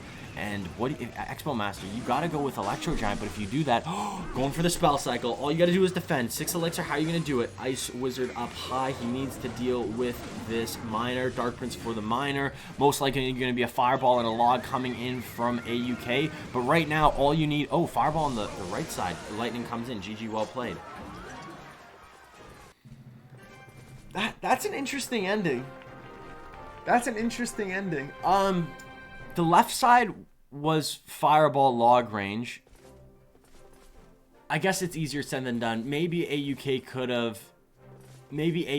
have tried to pick up that Lightning, but he would have had to use Spear Goblins, and he already used Spear Goblins. I guess there was no way. I think that was just GG well played. Well done to Xbow Master. Well done to Xbow Master. That's awesome. That's 5 claps for Xbow Master because ooh, I just knocked over my garbage can.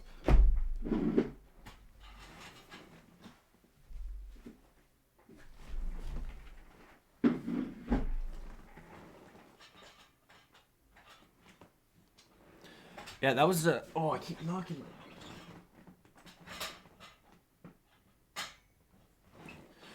That was really well played, Xbow Master. We saw him struggle in the first game against Line, but that's a really big win against AUK. Really, really big win. Losing the first game and then clutching up the second and then end up winning the third match. And a matchup where you were down, a matchup where you had to come back. Comeback King. Maybe we got to change him. Instead of Xbow Master, we got to call him the Comeback Master because that was clean. That was really, really well played.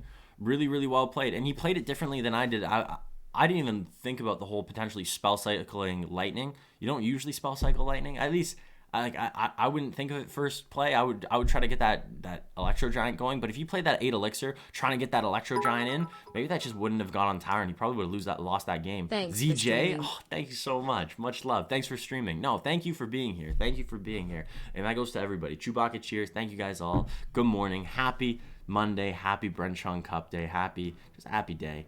Happy day. Let's get to the next match. This is a match I'm excited about. I want to see what Geralt can do. Geralt dominated. And like I don't want to overhype or even underhype what he did. Like Geralt in CRL East went from someone that when he came up I was like, oh, it's Geralt. Like I wasn't excited. I want to see players like Jack, Xbow Master, Ellis. I want to see the names that you know, the names that everybody else wants to hear, everybody else wants to see. Geralt became one of those names by the end of CRL East. This Geralt can play. Not only that, but he's doing it right now. He can play everything. Geralt can play so many different decks. We're seeing a mini P.E.K.K.A. We're seeing mini P.E.K.K.A. Do you know what that means? It's most likely going to be a hog. Wow, wall breaker. Okay, what's going on? Geralt, what are you doing? What are you doing, Geralt? I have no idea. Big King Tower activation by Kitassyan. That's perfect. So Musketeer. It's going to be Mega Knight, right? I'm assuming Mega Knight.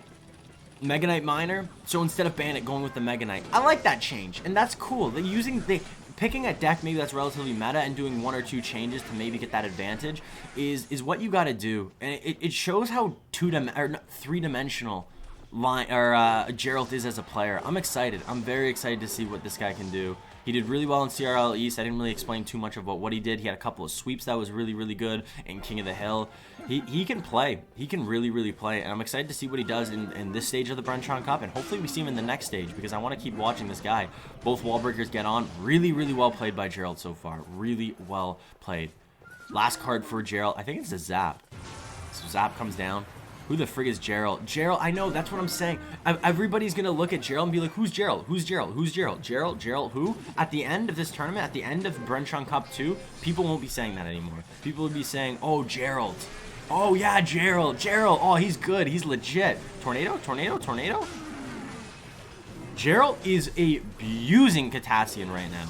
This is not looking good. Goblins have to come in. Not the best at dealing with the Electro Giant, but you know what? At least it's something. Musketeer is going to help out. Going to be able to clean up. Wow, just when I was talking about how good Geralt's doing, this Electro Giant did Electro Giant things. No mini P.E.K.K.A. in the hand of Geralt, using it on offense on the left side. And in the process of losing the right side tower, look how low Geralt's left side tower is. This might be a mistake. Are you guys lagging too? No. If you're lagging, maybe try resetting or just refreshing the page. How you get better at this game, Jeer, just like how you get better at anything in life. If you want to get better at math, what do? You got to practice. If you want to get better at, I don't know, jumping rope or climbing or running a marathon, you just got to practice. You got to practice. Got to practice, got to practice. Asset Eddie, yo, what's up? It's been fun being on VC with you and Liam. Yo, that was a blast. What a time, my boy. Asset Eddie, you were. What was your Discord name? What was your Discord name? Because I know there was Jason, there was me, there was Liam. I can't remember what your Discord name was. What? I swear there was 2 Liams in that Discord, but there's another Liam that was just muted. Doc, what's up, Eddie? Oh, freaking Eddie, you have freaking Mr. Popular over here. Do you watch Moltcash? I'm gonna be. I do not as much as I should. I watch him every day. What am I talking about? It's Molt. If you want to get better at this game, just watch Molt. That's all you gotta do. Molt's the GOAT. Molt's the GOAT. He's the GOAT. Cash, you're a bot. Your bot is really savage. Yeah, Nightbot is an animal. We got to tone him down a little bit. Hey, Cash, sorry I haven't been able to show up and been busy with school. Carney, no worries, no worries. School's important. Hopefully school's going well for you. Hopefully school's going well. Get those A+. If you're not getting A+, then what are you doing here? Study. Study. Study, study, study. Big push coming on the right side. As long as this defense can work, the Mini P.E.K.K.A was used. So how do you stop this Electro Giant? You can't. You have to go all in on offense. Mini P.E.K.K.A as well on offense. Geralt realizes that. Kitassyan. I feel bad. I feel bad. I was boosting Geralt a lot. I was really, really, really talking about Geralt very highly. And that sucks to see. Maybe it's a little bit of curse of the caster, but still, even the greatest lose some games. Even the best of the best, even Messi loses some games. Geralt, he's going to come back. He's going to come back stronger. I still love the deck selection. I love how he goes a little bit off meta. We'll see what happens in the next game. It's crazy how much the Electro Giant we're seeing today. Electro Giant's a good card. Maybe that's a card that I got to start playing, because Electro Giant seems like it's really hard to deal with. If you don't have a building to pull it into the middle, the Electro Giant just gets value. It gets value, and it deals with your opponent's units so they don't have a counter push. It gets on tower and deals a lot of damage, even with just the Zap pack alone. It's really good. He lightning to half health Mini P.E.K.K.A. I didn't even notice that. I didn't even notice. I was too busy ranting about how good Geralt was. No, I don't even remember what I was talking about. Do you watch B-Rad? I do actually watch B-Rad. I do watch some of B-Rad's videos. I watch B-Rad's videos for like different reasons though. Sometimes I use them just to get ideas of. I look at like how he makes his videos and I'm like, oh, that's a cool. I like what he does there, where he does like a little clip at the beginning and he uses his gameplay from his streams, because that's something I'm trying to do. But whenever I do gameplay for my streams, I don't find it hits the same. I don't find it hits the same. It'll be okay, DW. What's up? How are you doing today? Good morning, good morning, good morning. How are you doing today? How's the day? On a scale of 1 to 7, it'll be okay. How good is it? Curse of the Caster. Oh, I like what you did there, Milliken. I like what you did. I think so. Wall breakers again. Wow. So I'm confused. I'm going to take a step back real quick. So how did wall breakers go from a card we barely saw? In the World Finals, we did see wall breakers a couple of times. We saw it more than I expected. But even before that, nothing's changed in minor wall breakers. No card has got a buff or a nerf in minor wall breakers. But now it's minor wall breakers has become the new graveyard of competitive format. Why is that? Is it because graveyard got a nerf? Is it because it has a lot of outplay ability where you can just any matchup, it seems like it's winnable? I've seen Morden with Spear Goblins, Bats, Bomb Tower beat Lava Hound decks, and those Lava Hound decks that are just insane. Lava, Miner, Loon. How do you stop that with this deck? Well, it's possible, and that's all you really need with this deck, is that word possible. Potentially being able to win any matchup is so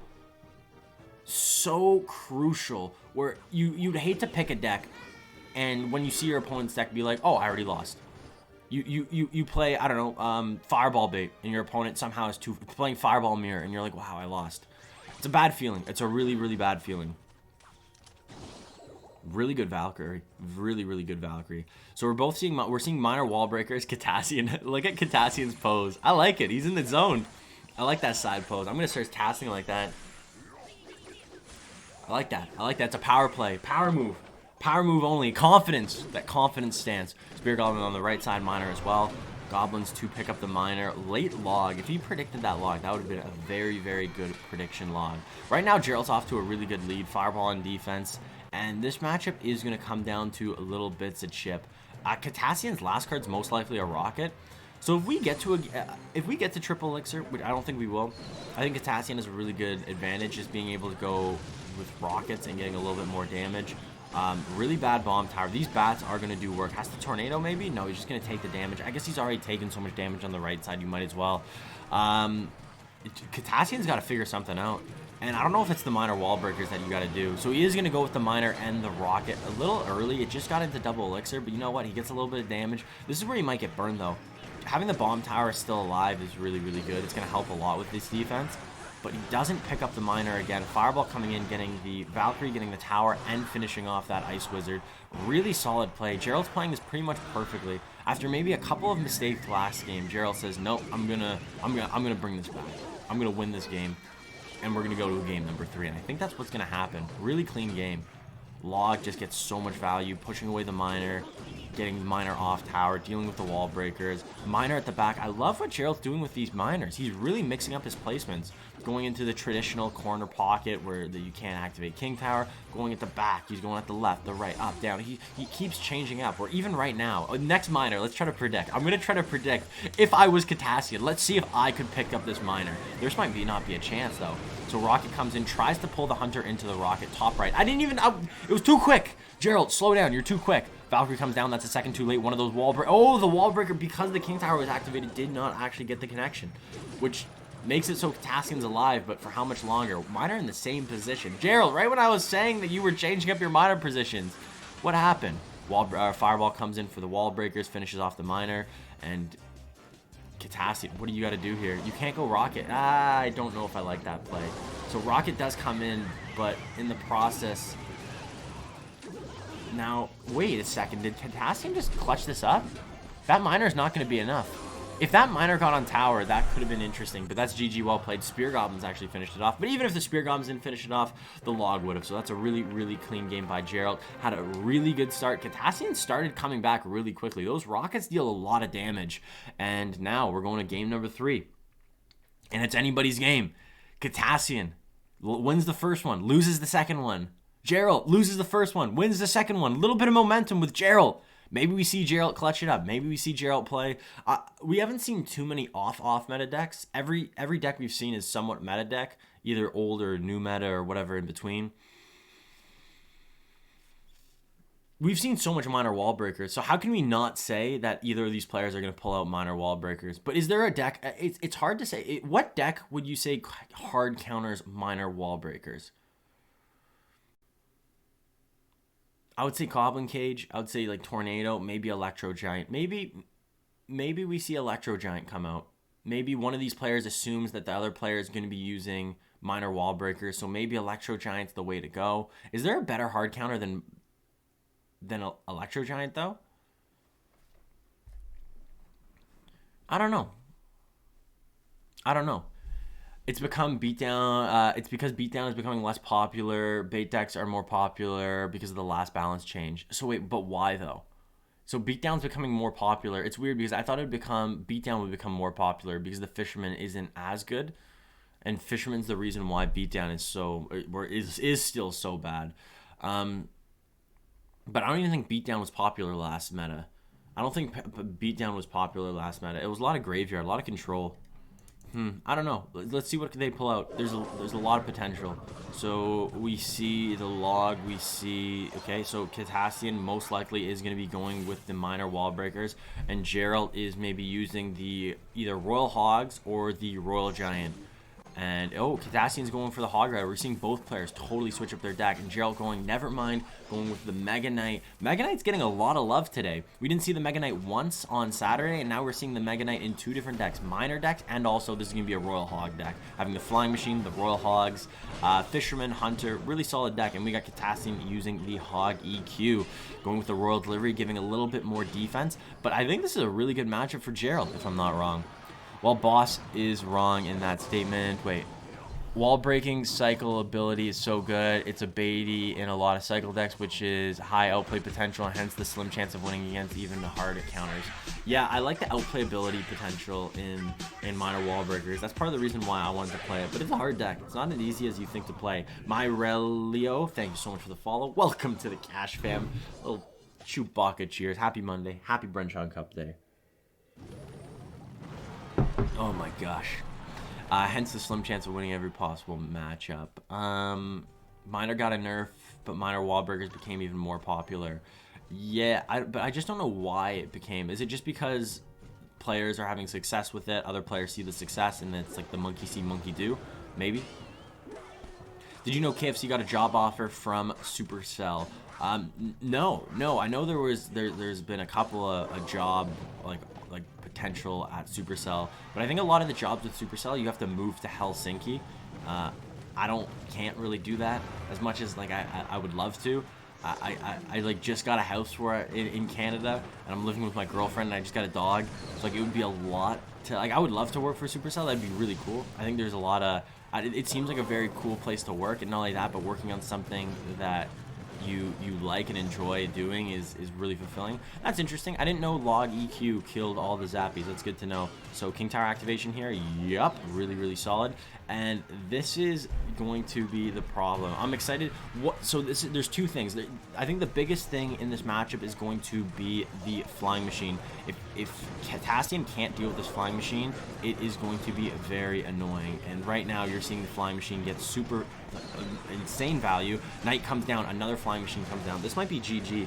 Royal Delivery is in hand. Royal Delivery does come down. Flying Machine does get 1 hit, 2 hits, just 2 hits. But this game is very close. Having the Fireball instead of the Earthquake is... We saw the last time... We didn't see Geralt play this deck, but the last time we did see this Mega Knight Royal Hogs deck come out, it was with Earthquake instead of Fireball. In this matchup, I think you would rather the Earthquake, but maybe I'm wrong. It doesn't look like it matters. It looks like this is going to be a big win for Geralt. All he needs is one more Fireball to come in, and that's going to be very close to winning this game. Hogs are coming in quickly, though. How do you pick up this Hog? Going with the Fisherman. Fisherman makes it so it doesn't get one shot. Flying Machine's helping as well, so the Hog doesn't get any shot at all. Royal Hogs come in, probably a Fireball as well, getting the Bomb Tower and the Tower. No, he's being really patient. What's Gerald's plan right now? Predictions? I'll do a prediction for the next set.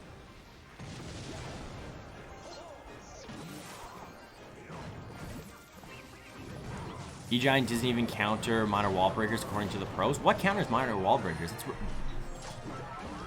What just happened? What just happened? Geralt, no! Well done to Kitassyan. Wow!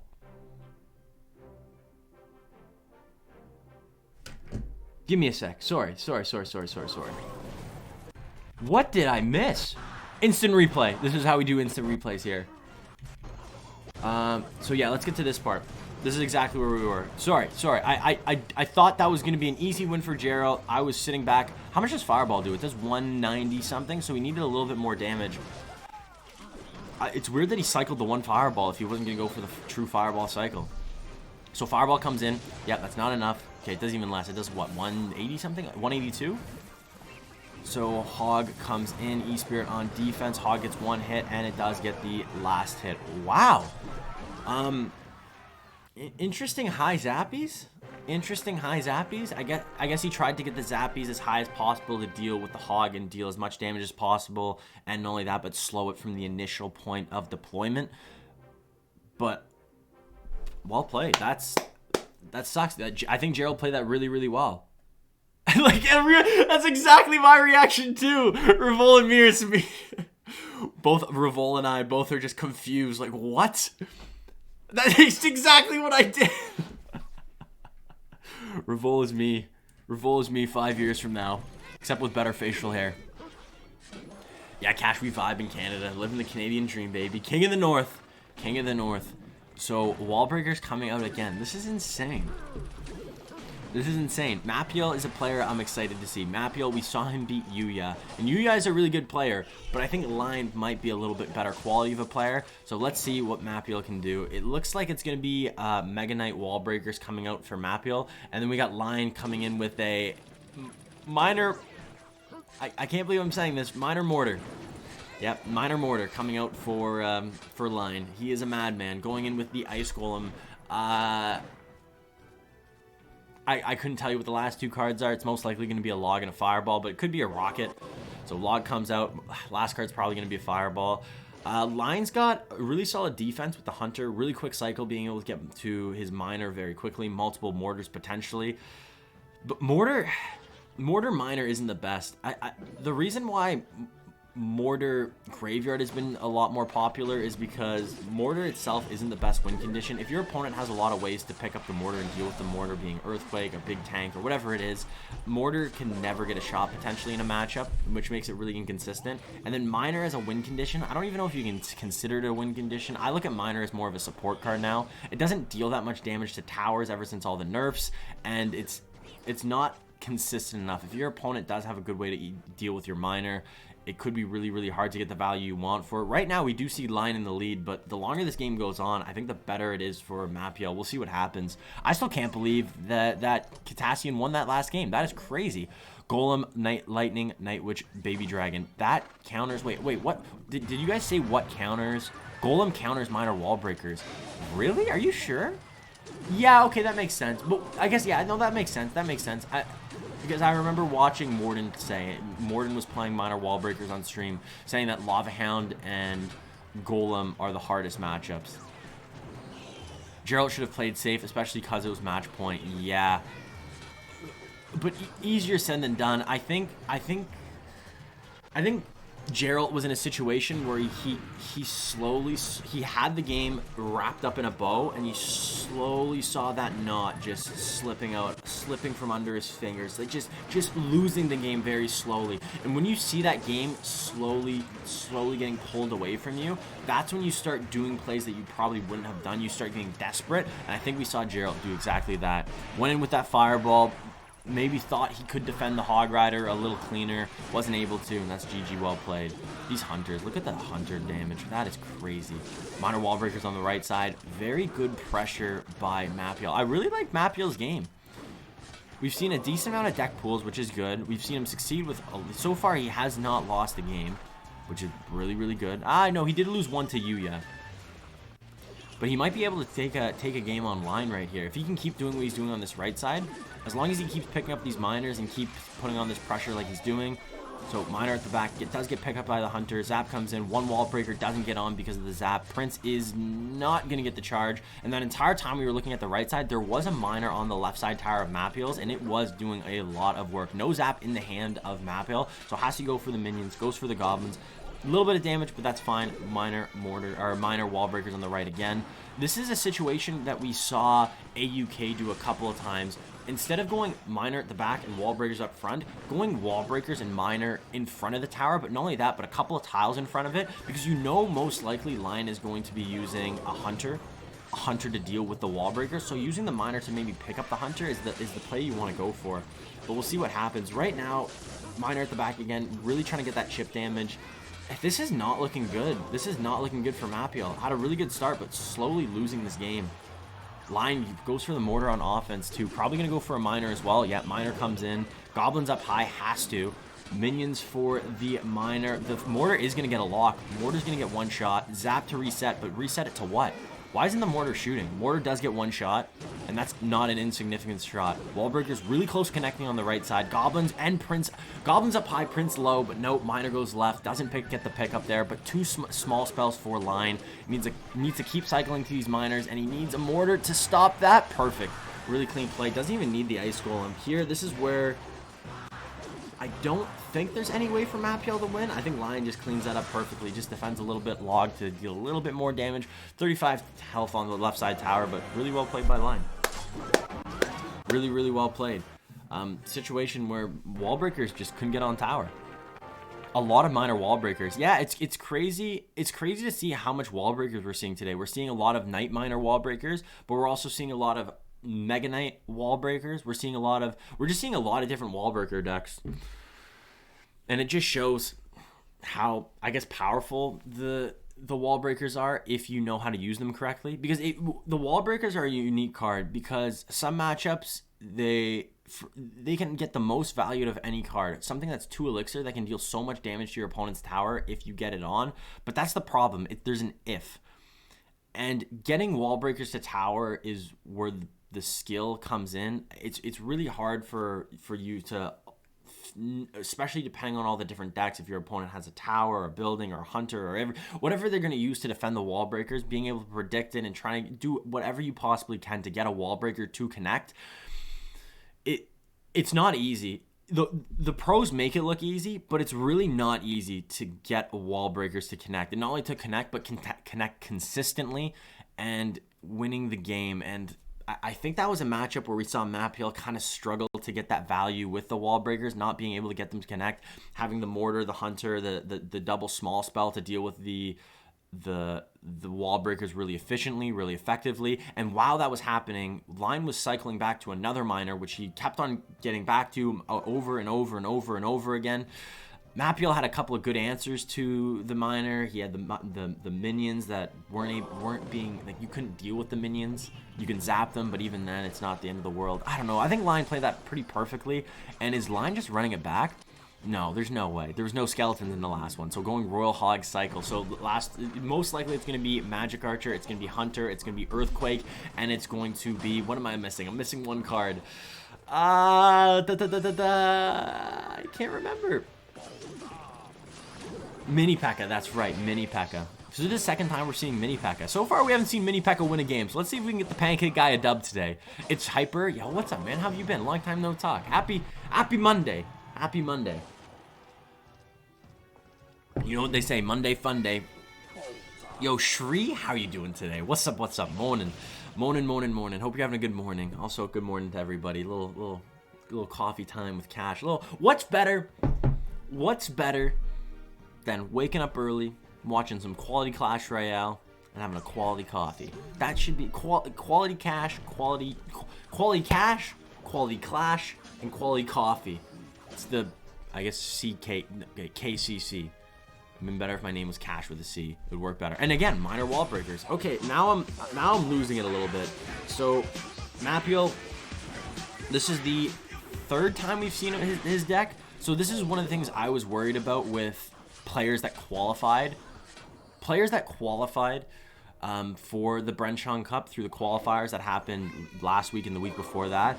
A lot of times you could qualify for the tournament having a very small deck pool, only having maybe even 1 or 2 decks mastered, where you're not going to succeed in this format, in this round robin, in the single elimination bracket regionals and that comes next, and you're definitely not going to do well if you do make it to the final elimination bracket, the world elimination bracket.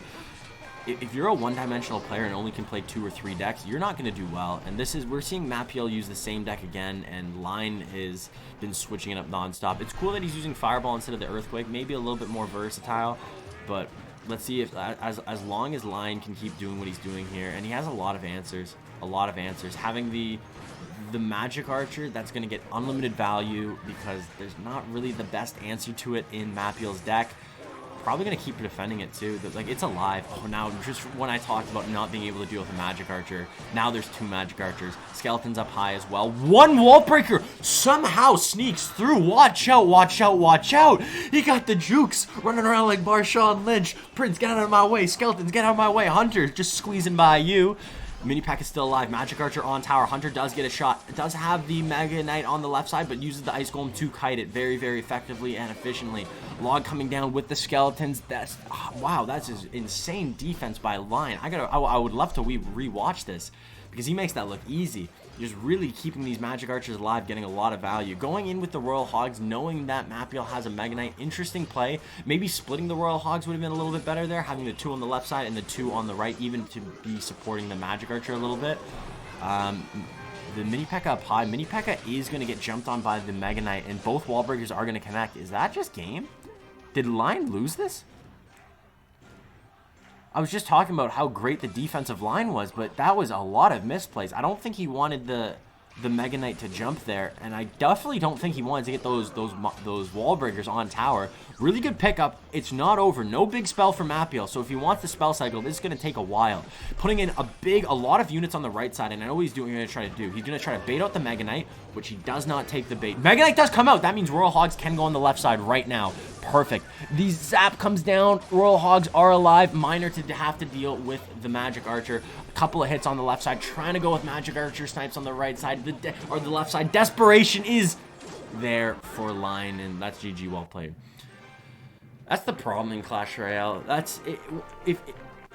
If you're behind, you play different. You start overcommitting, you start stretching, you start trying to go for that big win, that big play that's going to win you the game. But a lot of times you get burned for that, and I don't think it would have mattered, but Line is going to lose that one. Mapiel ties up the game, and we're going to game number 3, and I'm just going to make a bold prediction. What are the odds Mapiel uses the exact same deck? What are the odds? Probably pretty high. Why doesn't some pro show their picks like Oyasu and Mapiel? Maybe just a personal preference. I don't know. It's hard to say. Everybody's got their reasons. Are you streaming this early for CRL? Because I liked when you streamed at 2 and I would watch you after school. Will you change it back to normal after CRL? No, I'm going to be streaming at 2 today. I'm doing double streams. I'm streaming in the morning and I'm going to be streaming at nighttime, or I guess in the evening. I'm doing double streams. I'll probably just have to take a little nap, but you know what? It's fine. It's A-okay. Have you had a draw in CR after the tiebreaker was added? I haven't, Alex, but I've seen other people have draws. I've seen other people. Night Demon, thank you so much for the follow. Welcome, welcome, welcome to the Cash fam. Now, he dropped the Hogs on the left, so Mapiel couldn't use the Mega Knight to support his push. He dropped the Hogs on the left so he couldn't... but also, I think what he was trying to do there was he was trying to get the Mega Knight, which was the big counter of the Royal Hogs, so he can get the Royal Hogs in front of the Magic Archer. Magic Archer is really hard to deal with, but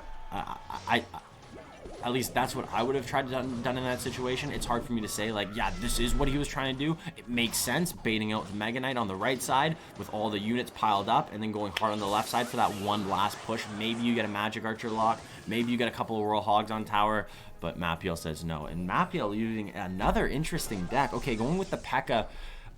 P.E.K.K.A. Ram Rider. We haven't seen any Ram Rider at all. So going P.E.K.K.A. Ram Rider and also using P.E.K.K.A. Ram Rider in game 3, I don't know if that shows confidence. I don't know if he's trying to go for maybe a...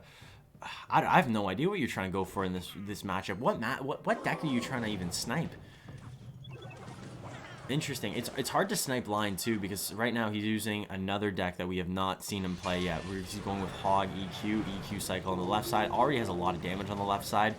But I think this is a good start. If you need to get some damage by Mapiel, going P.E.K.K.A. at the back, especially when Line, you know he doesn't have his win condition being a hunter in his hand. So Line's going to try to set up. Last card for Line is going to be the Bomb Tower. Magic Archer up high. Ooh, interesting. So Log comes in, Royal Delivery comes in. Didn't actually need the Royal Delivery, I don't think. And then we got the Ram Rider. So Hog to try to distract the P.E.K.K.A. Bomb Tower coming in for the Ram Rider. And this is going to be a really clean defense. Could use the Skeletons. Has to use the Skeletons now. Has to use something. This Ram Rider is going to get on tower. Ram Rider gets on tower. Bandit does get the dash on tower too. And just like that, Mapiel takes the lead. In a 2-tower situation, I'm feeling really good. Especially in double elixir. Now that it's double elixir, he can go with P.E.K.K.A.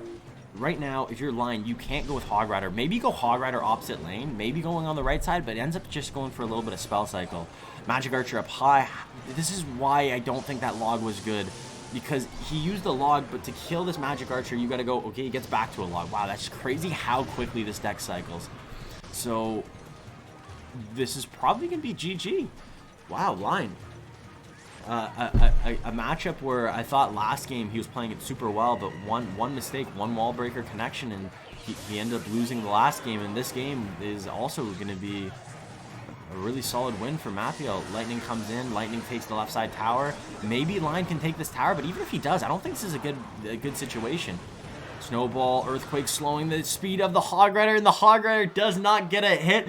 Mapiel is #1 in Group B of Asia right now. A player that qualified, didn't even get invited like some of the other pros, and has now beaten YUYA and Line, 2 really solid CRL East players. One for Talon, one for Kicks. This is interesting. And this is exactly what I wanted to see in the Bren Chong Cup. This is exactly why I like the Bren Chong Cup. Because you can see players that maybe you don't know. Did anybody know Mapiel's name before this tournament? Before you woke up this morning? Did you think of like, wow, Clash Royale players I really want to see today? Oh, there's JupiterKing, there's Line. Wow, those are good, really good players. Kitassyan, he's really, really good. Geralt, oh, yeah. Oh, Mapiel. Oh, yeah, I can't wait to see Mapiel. No, you guys didn't. But now, the next time Mapiel comes out, you'll be a little bit more, you'll be like, oh, Mapiel. He ran that P.E.K.K.A. Ram Rider deck, right? Yeah, he played that really well. He beat Line, too. Yeah, in the 3rd set, kind of clutched up. Mapiel, #1. I love it. I love it. You're looking at this list. What's the odd person out in this list? What was the odd person out? There was a lot of CRL pros. A lot of them. 7 of 8. There's one that isn't. And he's in first right now in this group. I love it. Where's predictions? I can set that up now. Let me set that up real quick. I gotta just do that on my side. I'll do that quickly. Come on, go quick. Cash, move. Move, move, move, move, move, move, move. All right, we are good to go. I don't even know what the next game is. Who will win? It is, I think it was JupiterKing. JupiterKing versus, I don't remember. It is YUYA. Okay, JupiterKing versus YUYA. We are into it. Let's go. And not only that, but there is also predictions. If you guys don't know what predictions are, on Twitch, they have a new thing called predictions. It came out a couple of weeks ago where you can predict on who do you think is going to win. Is it going to be JupiterKing at the top, or is it going to be YUYA at the bottom? Wow, more wall breakers. This is not what I expected. Not what I expected. But yes, top JupiterKing, bottom YUYA. You can use channel points which you accumulate by watching the stream to bet on who do you think is going to win. You don't have to if you want to, but it adds a little bit more fun. So we'll see what happens, and we're going to do not this game, but the entire set, whoever wins that set. So you have a minute to predict on who do you think is going to win or lose. Those archers to the side of the King Tower twice cost lines so much. Yeah. I don't really know. I don't really know. I think I guess the biggest thing was the bandit. If line picked up the bandit with the knight and was 1 second earlier and the bandit didn't get on tower, wow, 2 wall breakers connect already. YUYA off to a great start. What is going on with JupiterKing? What is going on with JupiterKing recently? JupiterKing really struggled in the World Finals, and I thought this was going to be maybe a stage where he gets his momentum back, gets his groove back. Musketeer gets a shot on. That's not insignificant. Just like that, takes the lead. We'll see. My man, it's too early for you to be streaming. I know it is an early one, but you know what? I'm pretty happy. I'm still pretty happy. I'm still pretty happy to be streaming. There's not much better. Sure, you gotta wake up, and I'm not a big morning person. I hate the morning, but you know what? Good cup of coffee, good company, good Clash Royale. What else could I ask for? What else can I ask for? Good Monday morning. Good start to the week. And JupiterKing rocking Mega Knight wall breakers, and then we got the wall breakers, minor wall breakers cycle version on the bottom for YUYA. Who has the matchup here? I haven't played enough wall breakers to know exactly who has matchup, but just by looking at it, it looks like YUYA is going to have a solid matchup, having a little bit quicker of a cycle. Mega Knight does come down on those wall breakers, but YUYA has a lot of ways to deal with this Mega Knight. So World Delivery on the left side for the Musketeer, that's fine. Going Knight for the Mega Knight, and also dealing with everything else. Wall breakers up high, just have to distract. This is getting kind of sketchy. Having to use the minor on defense, wall breakers do get taken out by the Royal Delivery, but this mini pack is still alive. Mini pack gets one hit. Mini P.E.K.K.A got only one hit. Knight came down a little late though still. JupiterKing is doing stuff. And I think what JupiterKing is doing really, really well is, and I think this is what this deck does, there's a lot of threats. If you look at JupiterKing's deck, if you have this push right here, so you have to deal with the Musketeer, you also have to deal with the Mega Knight. Most likely he's going to play a Miner, yes, and Bats. Bats has no way to deal with it. Has to use the Royal Delivery.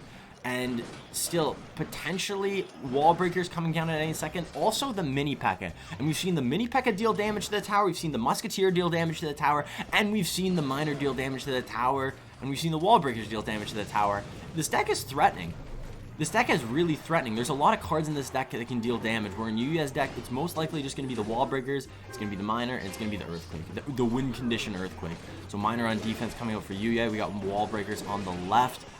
Miner at the back. Hunter's going to help, but the Miner is getting a couple of chip shots. Bomb Tower's going to help finish it off. Musketeer was alive that entire time. JupiterKing has the lead, but let's see. One mistake. Tries to pick up the Miner. Goes for the mini P.E.K.K.A on the left side, but Miner opposite side. So Miner gets a couple hits. Not the end of the world, but still not good. Miner in the inside pocket. Bomb Tower helping out with that. Bat does not get on tower. Goblins to pick up the mini P.E.K.K.A. I think this is JupiterKing's win. Earthquake cycle coming in. Mini P.E.K.K.A at the back, just waiting for that Miner to potentially come out. Mega Knight up high at the bridge. Pretty solid push here. Miner going high. Bats as well to support. I love that he's going Goblins at the back too, just in case that Miner did come in. No big spell in the hand of JupiterKing, but I think this is over. I think this is over. Musketeer on defense. All JupiterKing has to do right now is keep doing what he's doing, going miner, switching up this spot, going for the right side. Last time we saw him go high. This one we're seeing going to the right side. But a really good pickup. Mega Knight in front of the Mini P.E.K.K.A. and the Musketeer. Is there anything that YUYA can do right now? Technically, YUYA could win this. YUYA could steal this. If he picks up this miner right now, and he does. Wait a second. All he needs is 2 more Earthquakes. Is he going to get to it? Oh my gosh, hit something. Bomb tower. Does he get to another Earthquake? This deck cycle is fast, but not fast enough. Miner needs 1 more hit, and that's going to be GG. Well played. Wow. I got too excited. I knocked over my green screen again. Wow. Wow. Okay, that's a really big win. Because if we saw JupiterKing lose that, that's where the tilt starts coming in. If you don't know Clash Royale, there's something called the tilt, and if you lose a couple in a row, mentally you start losing it. You start going down. You start tilting, and that could have been a start. We could have saw JupiterKing start to tilt there easily if he lost that one. A game that he had in the lead, had it wrapped up in a bow, and if he lost that present to YUYA, it could have been interesting. But Jupiter takes game number 1, and this is what I think I brought this up before, where it's scary to think JupiterKing with momentum. If JupiterKing gets a couple of wins, especially if he wins this next match, gets the 2-0 on YUYA, I would be scared for the next person to have to play JupiterKing, because a JupiterKing with momentum and confidence is probably one of the scariest things in Clash Royale. Do you watch Boss, by the way? I do occasionally. It's hard because, like, with the whole like content creation career that I'm trying to pursue, being like a content creator, when I'm not streaming, I'm usually doing a lot of other things. Like, you don't really have a lot of time, and especially, I think the worst thing is now that basketball's back. I've been watching a little bit too much basketball. Like the Raptors played last night. They choked. Good shout out to the Raptors, losing to Golden State. Siakam with that big shot at the end. Let's go Jupiter. That was good. See that prediction? That was a really well played game. JupiterKing coming in with probably going to be Giant Skeleton Balloon, and YUYA rocking the wall breakers. Everybody loves the wall breakers. This seems like a really good matchup though for JupiterKing. This seems like a really good matchup. So he has the Tornado that you can use to suck up the Bats and the Spear Goblins, which are the 2 air defenses of YUYA.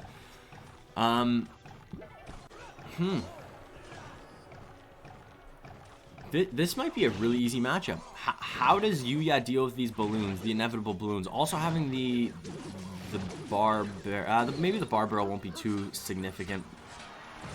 We'll see. We'll see. So split wall breakers by YUYA. This is a situation where YUYA needs damage, and he needs damage quickly. He needs damage in single elixir, and he has to go into double elixir with a substantial lead. But right now, 30 seconds till double elixir. It doesn't look like YUYA is going to get that lead that he's looking for. YUYA's last 2 cards are going to be Bomb Tower, and it's going to be Earthquake. So he doesn't even have a big spell like a Fireball to push back the balloon if need be. This is not looking good for YUYA, and I think JupiterKing is going to take this game 2-0. Warriors aren't too bad. The Warriors aren't bad, but the Raptors are bad. They're really bad. They're really missing Ibaka and Gasol. Not really. I don't think we're missing Gasol. Gasol was awful on defense.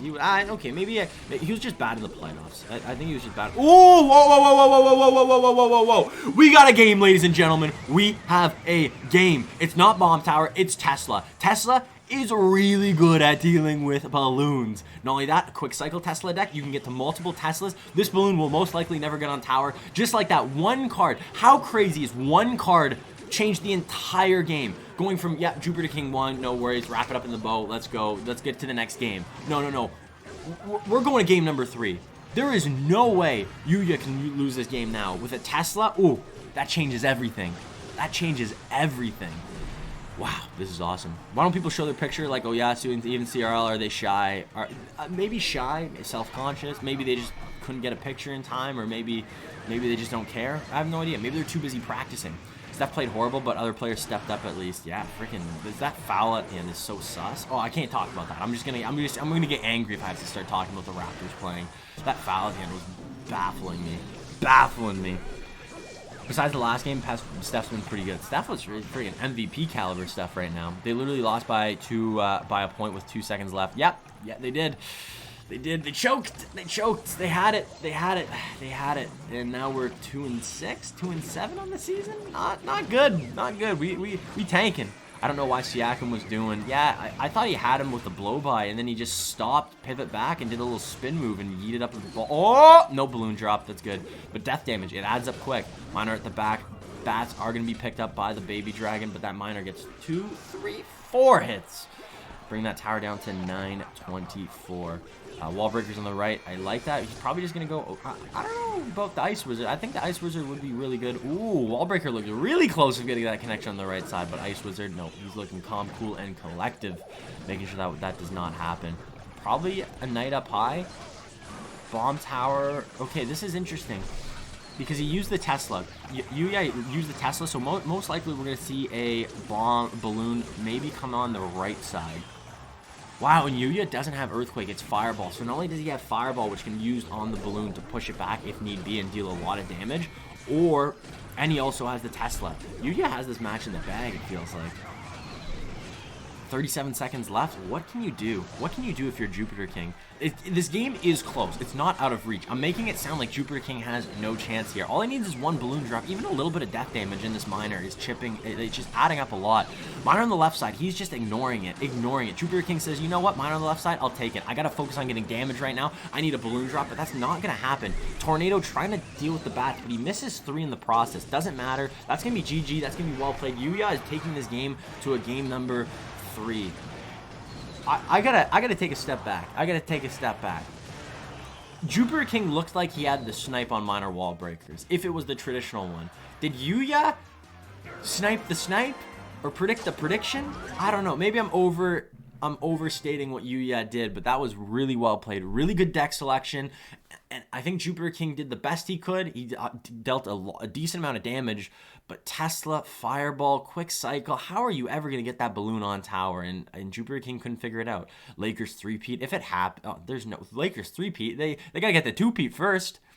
Do you think they need to do anything to the death damage of the loon? Yes, I think so. I think the death damage is a little bit too much. After watching, I've been watching a lot of Drexen's stream recently, and featured on his stream, he watches high-level players. One of them is Pompeo. Pompeo has been... I watch some of his games, and he doesn't even win. Some games he wins, and it's not even because of the balloon getting a drop. It's just because of the death damage. And the death damage is really good.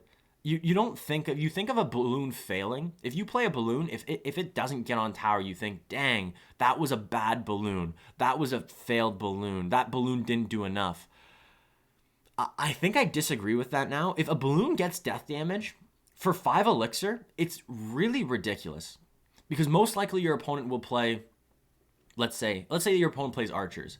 The archers, they defend the balloon, but the balloon gets on tower. It deals whatever, tournament standard, I don't know what it is, but in Clash Royale at max level, I think it's about 300 damage. So 300 damage, that's a good amount of damage. Okay. But then you think, wait, the balloon bomb also maybe kills the archers. Maybe it deals damage to other units. Now this is getting a little interesting. Now, let's say your opponent uses 3 elixir, you use the 5 elixir balloon. That's 2 elixir balloon to deal all that damage. Technically, if you... once you take a step back and look at the balloon, like the entire picture of what the balloon's doing, it's pretty insane. It's pretty insane, and I know a lot of people want... That hog should get a hit, no? Why didn't that hog get a hit?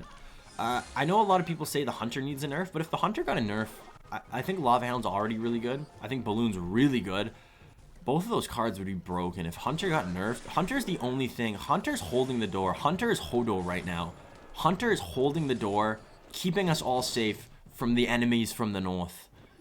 Keeping us safe, and we don't even know it. If the Hunter got a nerf and wasn't able to hold the door, hold off the balloons and the Lava Hounds, this meta would be so different. I think only win condition in CRL is miner only. Who agrees? Yeah, it's just miner wall breakers, miner wall breakers, miner wall breakers.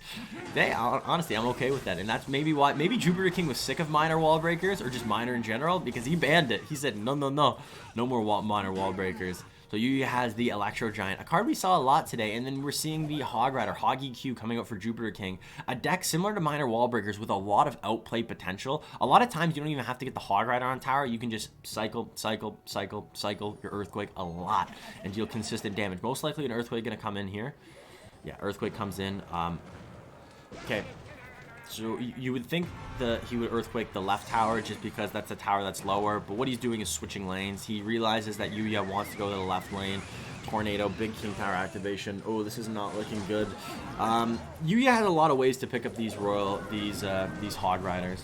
A lot of ways. Having the Tornado, having the Goblin Cage. Right now, he is so safe to go Electro Giant at the back and Earthquake on. This is going to be bad. This is going to be really bad. Because Bomb Tower starts off. This is another situation. Goes the Goblin Cage. That's a very clean trade. All the towers are hitting the Hog Rider. This Hog Rider is not going to do anything. Now you have a Goblin Brawler on the right side. You have an Electro Dragon on the left side. You have a Baby Dragon supporting it. And now a Lightning's most likely going to be coming down. Maybe you don't even have to use it. Maybe you don't even have to use it. Maybe you just get back to another Electro Giant. Can you get to the Electro Giant in front of the Dark Prince? He does. Wow! This is perfect play by YUYA right now. He knows exactly what he wants, and he is doing exactly that. Royal Delivery comes down. That's not going to be enough. Lightning comes in. Does take off the shield of the Royal Recruit, but we got the Electro Giant on tower. That's going to be GG. Well played. YUYA played that perfectly. I don't think there was anything that JupiterKing could have done in that matchup. YUYA, Electro Giant in the back. If you're playing against Beatdown, if you're playing against Lava Hound, if you're playing against Golem, you know what you have to do, and that is pressure the opposite lane. So what does JupiterKing do? He goes with the Hog Rider. Okay, Hog Rider, how is he going to defend that? He's going to defend that very easily. He has the Goblin Cage. He already activated King Tower, so the Goblin Cage is a perfect defense. Or you can just go Tornado and pull that Hog to activate King Tower again. So instead, he does it the first time, and then after, for the second Electro Giant, he decides, no, I'm just going to Earthquake and try to focus on defense. Well, if you try to focus on defense, that's when you start clumping up all your units, and that's where the Lightning gets maybe a little too much value.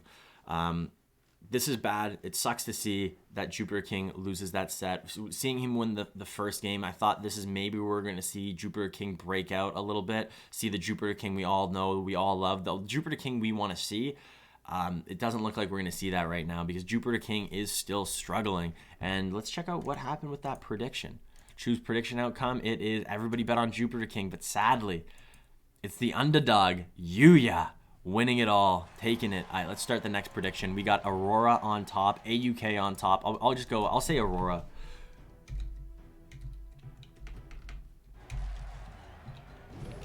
And then we got Geralt on the bottom. I know who I'm betting on. If I'm a betting man, I know who I'm betting on.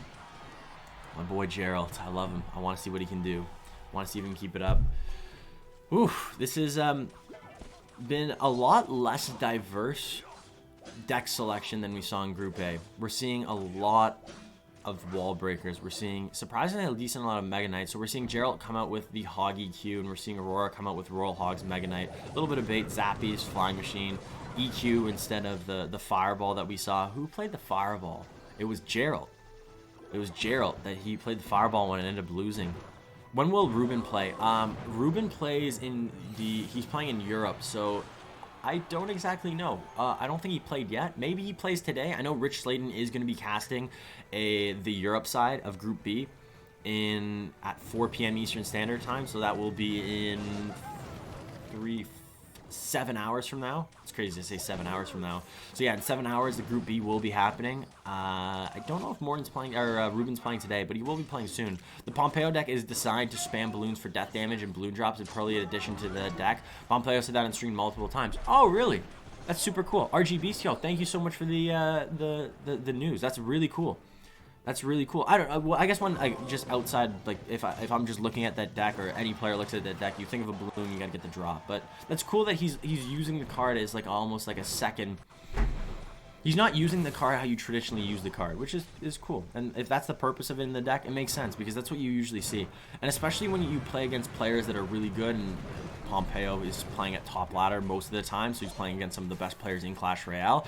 A lot of times you're never going to get a balloon drop. If you get a balloon drop, that's awesome. But exactly like you said, death damage. I think that's what Pompeo probably goes for. If he sees that balloon get close enough to tower for death damage, he probably gets a little smile, being like, yeah, that's good. Also, Toby Man, thanks so much for the follow. Welcome to the Cash Fam. Welcome, welcome, welcome. We're seeing like the same 3 to 7 decks. I know. I don't know what that means. I don't know what that means. I don't know what that means. If these decks are good, did these guys make a bet? Maybe they made a bet and said, okay, you can only use these few decks. Why so many bets on AUK? AUK is good. AUK is really, really good. That 0-2 start that AUK has seen is not indicative of his play at all. and we're seeing him put on a decent show right here so far. A little bit of a damage. He's a little bit behind in damage right now, but in double elixir, which has been for at least a minute now, we've seen him really rally behind this using the flying machine. This is the exact matchup we saw Geralt go up against. Who was Geralt playing against? It was Kitassyan. Kitassyan ended up winning this with Hog EQ. But if you use these flying machines to the fullest, and you can get this flying machine to get value like we're seeing, there's a little bit of a timer right now because Geralt is doing a really good job using these logs at the bridge, using earthquakes on offense and just getting a lot of chip. But this flying machine's doing a lot of work. Does die to that death bomb. Really cool, really good bomb tower, and most likely going to be an earthquake coming in. I don't think we're going to see a Hog Rider. You wouldn't go Hog Rider into a Mega Knight. It's just not the best elixir trade. So we got a little bit of lag. Maybe it's the earthquake shaking the servers. Oh, no. Don't do this. Not now. Not like this. Log comes in. All he needs is one more earthquake, one more log, and that's going to be GG. Well played. Bomb tower up high, most likely, in the exact same spot. Yep. But interesting spot. Not as to the left as I assumed it was going to be. That's going to be GG. Well played. And now we're going to go into another topic. We're going to go on the topic we've talked about a lot. Does Earthquake need a nerf? Is Earthquake too much like a win condition? Did we just see what happened at the end there? Did we see what happened at the end? How did Geralt win? Well, he won by he never used this Hog Rider, which is his win condition, as you assume. It's a Hog EQ deck. He just used Earthquake and Log. And Earthquake and Log, and Earthquake and Log, and Earthquake and Log. And he won because of it. Is that good? Is that healthy? Is that what you want Earthquake to be as a card? If that's what Supercell wants, if that's what the community wants, that's fine. I could definitely see the frustration of losing in that fashion, where you just get spell cycled. Did you see B-Rad making Fisherman pretty funny? No. Is it the one where he played multiple Fishermen and he just passes the giant back and forth? I saw the thumbnail for that, but I didn't see the video. 48 on 52% in prediction. That's close, my friend. That's very close. Very close. Kind of getting boring seeing the same three decks. I don't mind seeing the same three decks because you get to see. I guess you get to see the decks in like a very small sample. I always look. I originally liked watching CRL before I was a streamer. Before when I was just a viewer, just for deck ideas. When I see a deck in CRL East or West, and I'm like, oh, this deck looks interesting. What's going on? I see a deck. I'm like, hey, that deck looks interesting. A lot of times you would only see that deck once in Clash Royale or CRL or whatever the format is, and you would just have that one match to go off. But seeing minor wall breakers play against all these different decks and multiple times, seeing how different players play them, I think it could just add to, if you wanted to try out this deck, there's a lot more resource, a lot more content, a lot more value to be had if you want to learn and master this deck yourself. So there's pros and cons. But as a viewer, yeah, I kind of want to see some new decks too. I want to see some. I don't know. What do you guys want to see? If there's a deck that you guys wanted to see right now, what would it be? What would be that one deck? EQ Balloon Hunter Wall Breakers needs a nerf. Yeah, because is that a deck? Oh, are you saying those cards all need nerfs? I don't know if Wall Breakers needs a nerf. Do you guys think Wall Breakers need a nerf? That's a statement. I didn't even think about it, but maybe. AUK is matchup, but EQ broken. Yeah, EQ does do EQ things. Am I here? Can you guys still see me?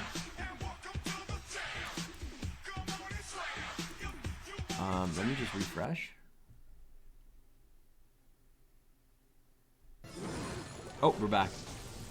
We're back. I should have refreshed earlier. Okay, and now we are not doing well again. Also, G2O Reg 44, thank you so much for the follow. Welcome to the Cash Fam. It's getting pretty stale, not gonna lie. Yeah, but at least now we're seeing, Electro Giant again. This is interesting. I know it's a little blurry, but do you guys see what deck Geralt's using? This is where we're getting to an interesting place in Clash Royale. This is something I hate, 3M. If we see 3M today, I would gift 3 subs. I would gift 3 subs, 1 for each Musketeer we see. That'd be hilarious. I would love to see it. I want to see Eagle in this event. We saw it earlier today. We saw who pulled out in the first game, in the first set. It was, I can't remember who it was. Was it Geralt?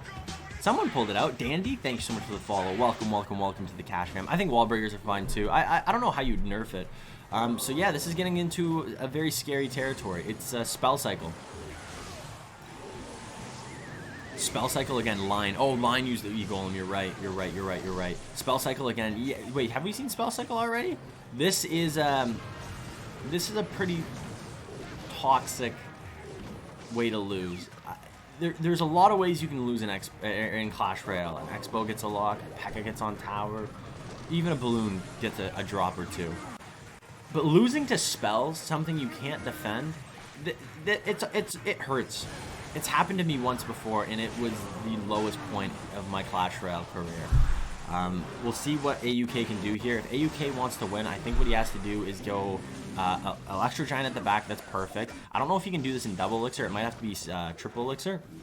But going for either another Electro Giant in the same lane or another going Electro Giant in both lanes. Getting to 2 Electro Giants might be the play. But we'll see if that can happen, because this right now, these Teslas are going to be annoying. What is going on right now with this? This is the blurriest. I feel like I have the worst vision ever. I'm a grandpa. You guys playing on low ladder, therefore you guys think wall breakers are fine. Yeah, maybe. Maybe. I play decently high ladder, but it's easy to say like nerf a card, but it's harder to say how. Like, how do you nerf them? I don't know. You can't. If you make them 3 elixir, they're awful.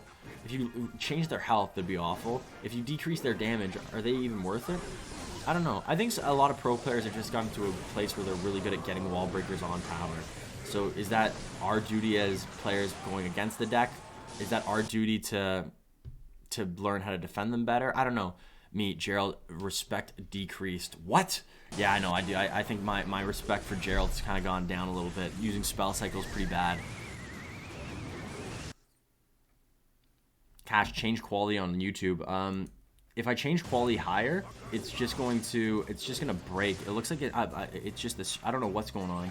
Okay, it looks like we're back. Looks like we're back. Oh no! Right when I said that. Is anybody else's? Is anybody else's feed getting is laggy? Or is it just me? We love Cash here, Christian. Let's go, baby. I love you guys too. I love you guys too.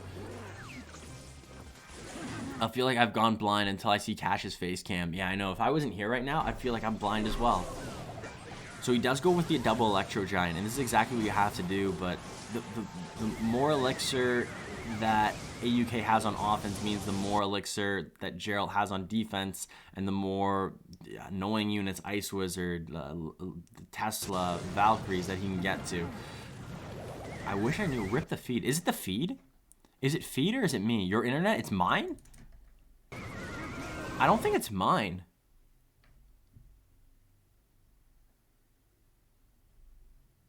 Is it mine?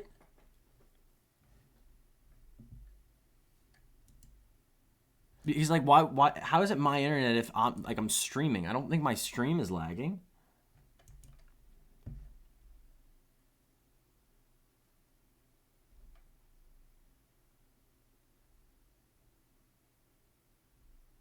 It's all right. Worst case scenario, we can just watch the, we can watch that game again, at least the ending of it.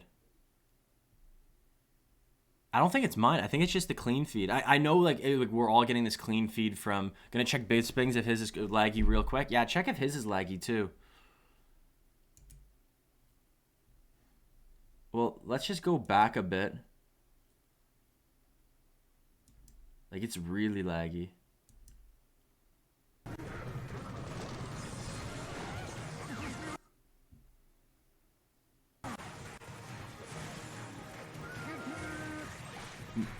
Who won? I have no idea. I'm assuming Geralt, because it looks like we're going to the next match and Geralt won the first game, so it's weird that AUK banned Graveyard. That's so weird. Why is it still lagging? It's not even live. It's yours? Really?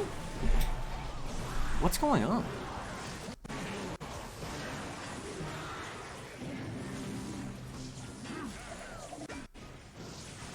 Yeah, your stream is rolling fine. It's the other feed. Wait, Bisping's clean feed is fine? So wait, if his is fine, it's on mine. You could try doing a hard refresh by holding control. Oh my god, stop. Ugh, hard refresh. Don't maximize. I kind of want to maximize just for like the quality purposes. If it is my Wi-Fi, hopefully it gets better in a sec. Hopefully it gets better in a sec. When you maximize it, it happens. No jokes. Isn't that control F5? Isn't that like to like friggin' reset your computer or something? I thought it was like something to reset your computer. But it's fine. I think it's just, if it's anything, it's my Wi-Fi. Don't hurt my graveyard no more. Yo, beat my mental, my meatloaf. Yeah, I don't think graveyard's in the best state. Usually you can see how good a card is by the usage of it in Clash Royale leagues and just CRL and everything else. We haven't seen any graveyard really today. We've seen a couple of splash yard, but that's it.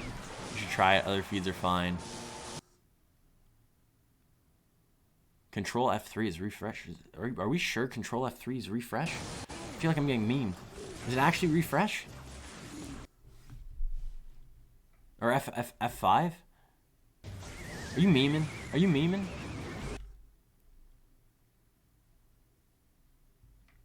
Okay.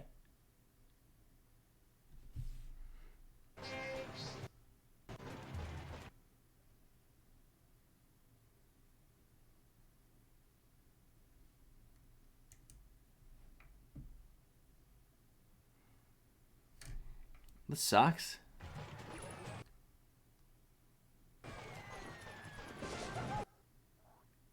This is like stop motion.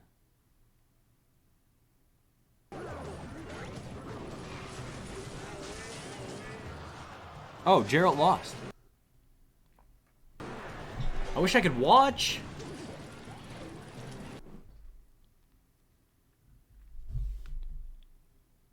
Maybe put some aluminum foil on the end of your hat so possibly help with connection. That's not a worst idea.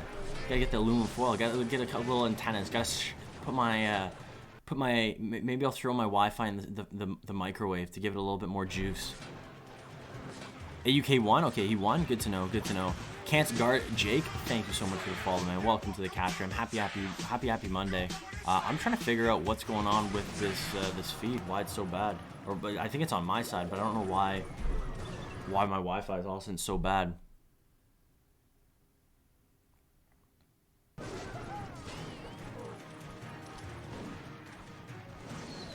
Like this is awful. How's my stream? Is my stream lagging at all, or is it just the gameplay?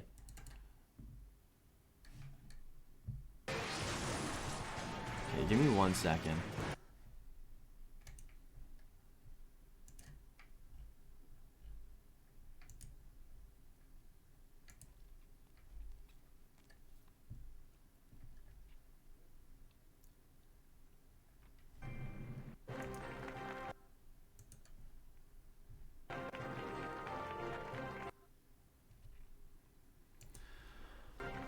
Oh, okay.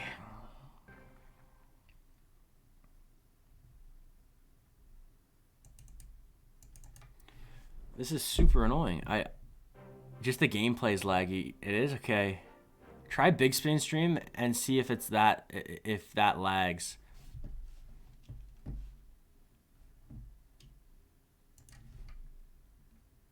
It seems a little bit better right now.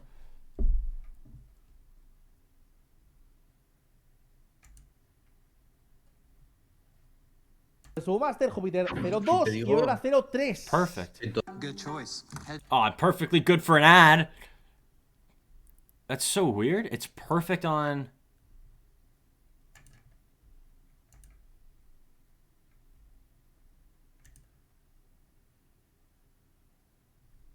It's perfect. 1080p, baby. 1080p. That's not crazy to keep that open in the background. Is it back? Nope, mine's laggy as it comes.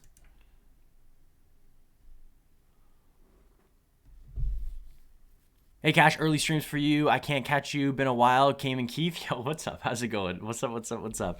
How have you been? I am getting very hungry. I'm gonna grab some more coffee in a sec. I really wanted this stream to work.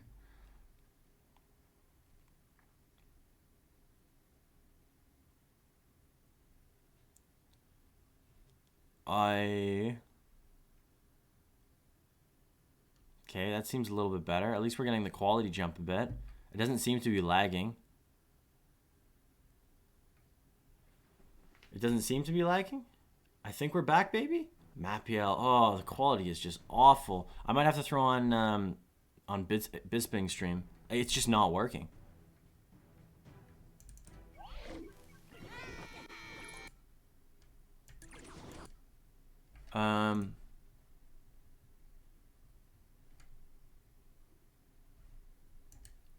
Like, the gameplay is crystal clear on his. What is going on? How is this happening?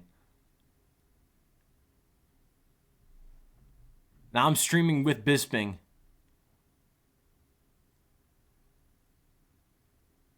Reset your Wii. My Wii? I don't have a Wii. Wi-Fi? I'm not resetting my Wi-Fi because it's not my Wi-Fi. If it was my Wi-Fi, I wouldn't be able to stream this. It can't be my Wi-Fi. That'd be ridiculous.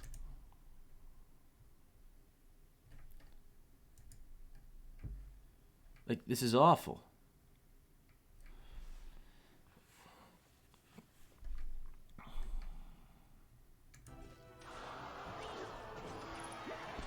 Maybe try it in another browser? I don't think I have another browser other than Chrome on this.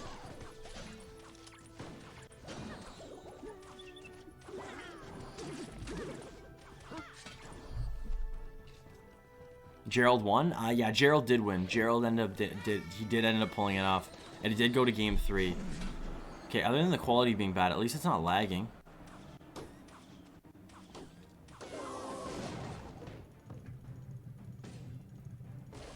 Why don't you just go to Revol's Twitch? Because then it'll have them talking and me talking, and I think that might be a little bit much. But we might have to do that. Edge or IE is backed into Windows. I can try Edge.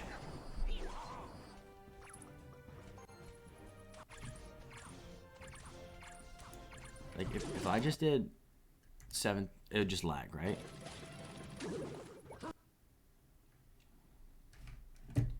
What is going on? I can try the,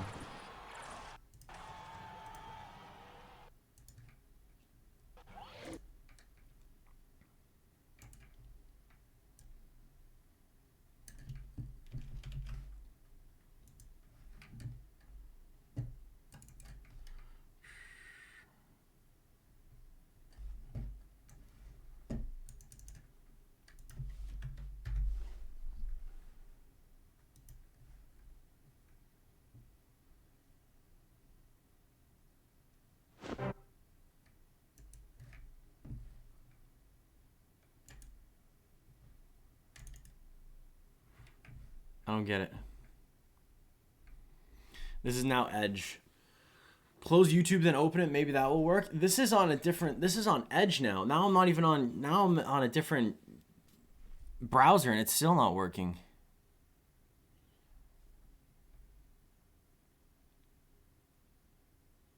We might just have to watch like Bisping's or Revol Amir's for right now. That's what you get for living in Canada. How does that even make sense, though? Everything else works. I'm so confused. I can go on Twitch. I can watch other YouTube videos. It's fine. Just my clean feed isn't working at all, but everybody's else is. Okay, this doesn't look awful.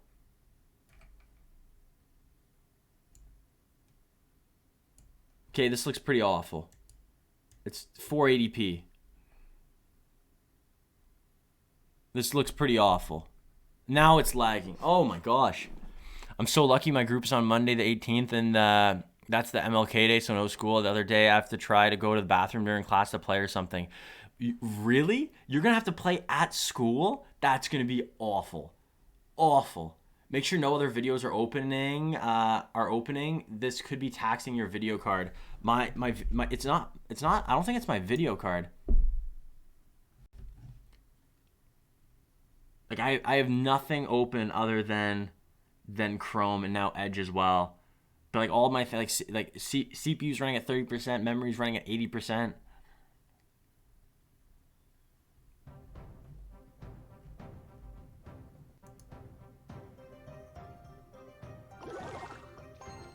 It's not good quality, but at least it's not lagging. It's deaf because you're in Canada. They're trying to just bring us Canadians down. Just can't handle the cold. I don't know what's going on. I just don't understand why it would work on...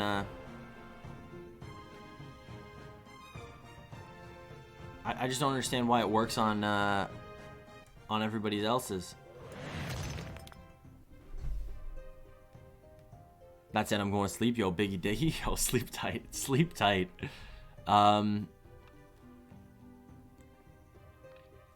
Yeah, I have no idea what else I can try. I can try closing everything.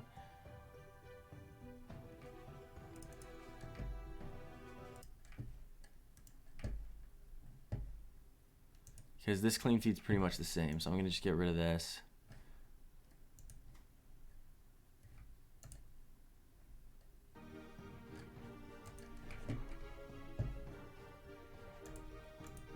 I close, everything's closed except this on my computer. So if that's the, it could be local server issue based off your geographical location. Really, it happens sometimes.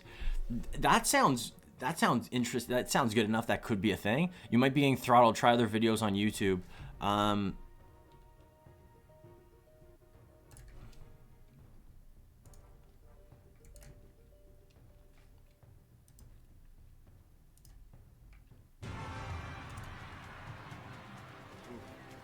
No, it's fine. Wow, that's insane. That's done. Power's gone. Ugh. That's super annoying. It was going so perfectly before too.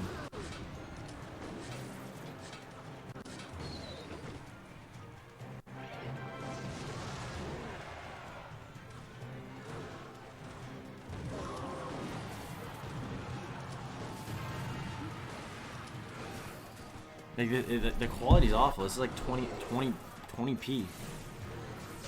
I feel like I'm watching one big pixel. At least it's not lagging.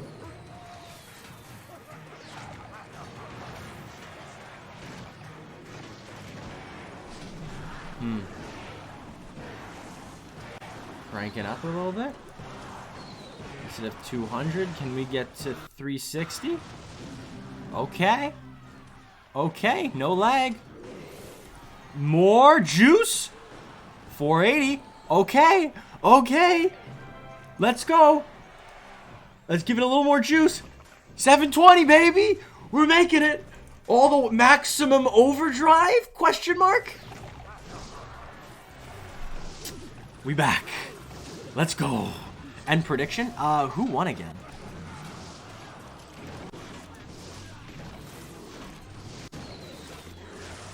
It was Geralt, I believe. I won't do a prediction for this one. I was so far behind, and it's already pretty much done. Okay. It looks like we're good. Thank you. Sorry about that, everybody. Sorry about that. Little bit of tech issues. Don't exactly know what the issue was, but whatever it was not good. As long as this balloon doesn't get death damage, it should be a win for Xbow Master. Log comes in. Arrows aren't enough. You need Zap, but Zap isn't enough. GG, well played. Mapiel was doing really well, undefeated until Xbow Master basically said no. CRL players here. We gotta show you how we really do it, and he really done it. He really done did it. GG, well played. That was quick 2 up, quick 2 down. I'd beat Xbow Master. Xbow Master is doing really well so far in this group stage, and a lot of people are saying that Xbow Master was washed. But hey, I think he's back. Quick Nick, yo, what's up, man? What's up? What's shaking? How you doing? This is good. We're back on the feed. Feed's looking clean. This is awesome. This is all we can ask for. Sorry about the problems with the whole feed. I don't know exactly what happens or what happened. It might have just been an issue on the back end. But interesting. If you told me this morning that Aurora would be 0-3, JupiterKing would be 0-2, and the top of this table would be Kitassyan, Mapiel, and Geralt, I would say you're wrong. There's no way. Hundred, thank you so much for the follow. Welcome to the Cash Fam. How are you doing today? What's up? It looks like everything's good. I'm gonna be right back. I'm just gonna go grab coffee before this match starts. This next match starts. I think we still have 3 more today, if I believe this is correct. I think 3 more, or at least 2 more. At least 2 more. I can't remember who's up next. Oh, with JupiterKing. I want to see JupiterKing get a win. All right, I'll be right back. Everybody, keep doing what you're doing.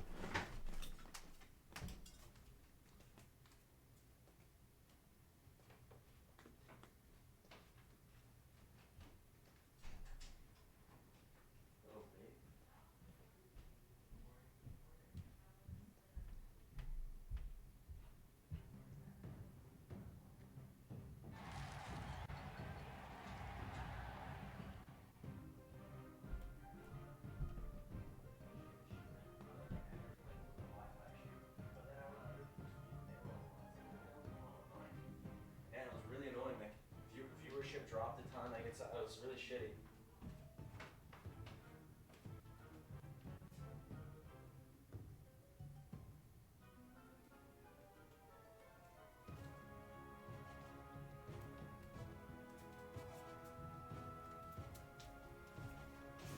Okay, we're back. Wow, I missed a lot of action.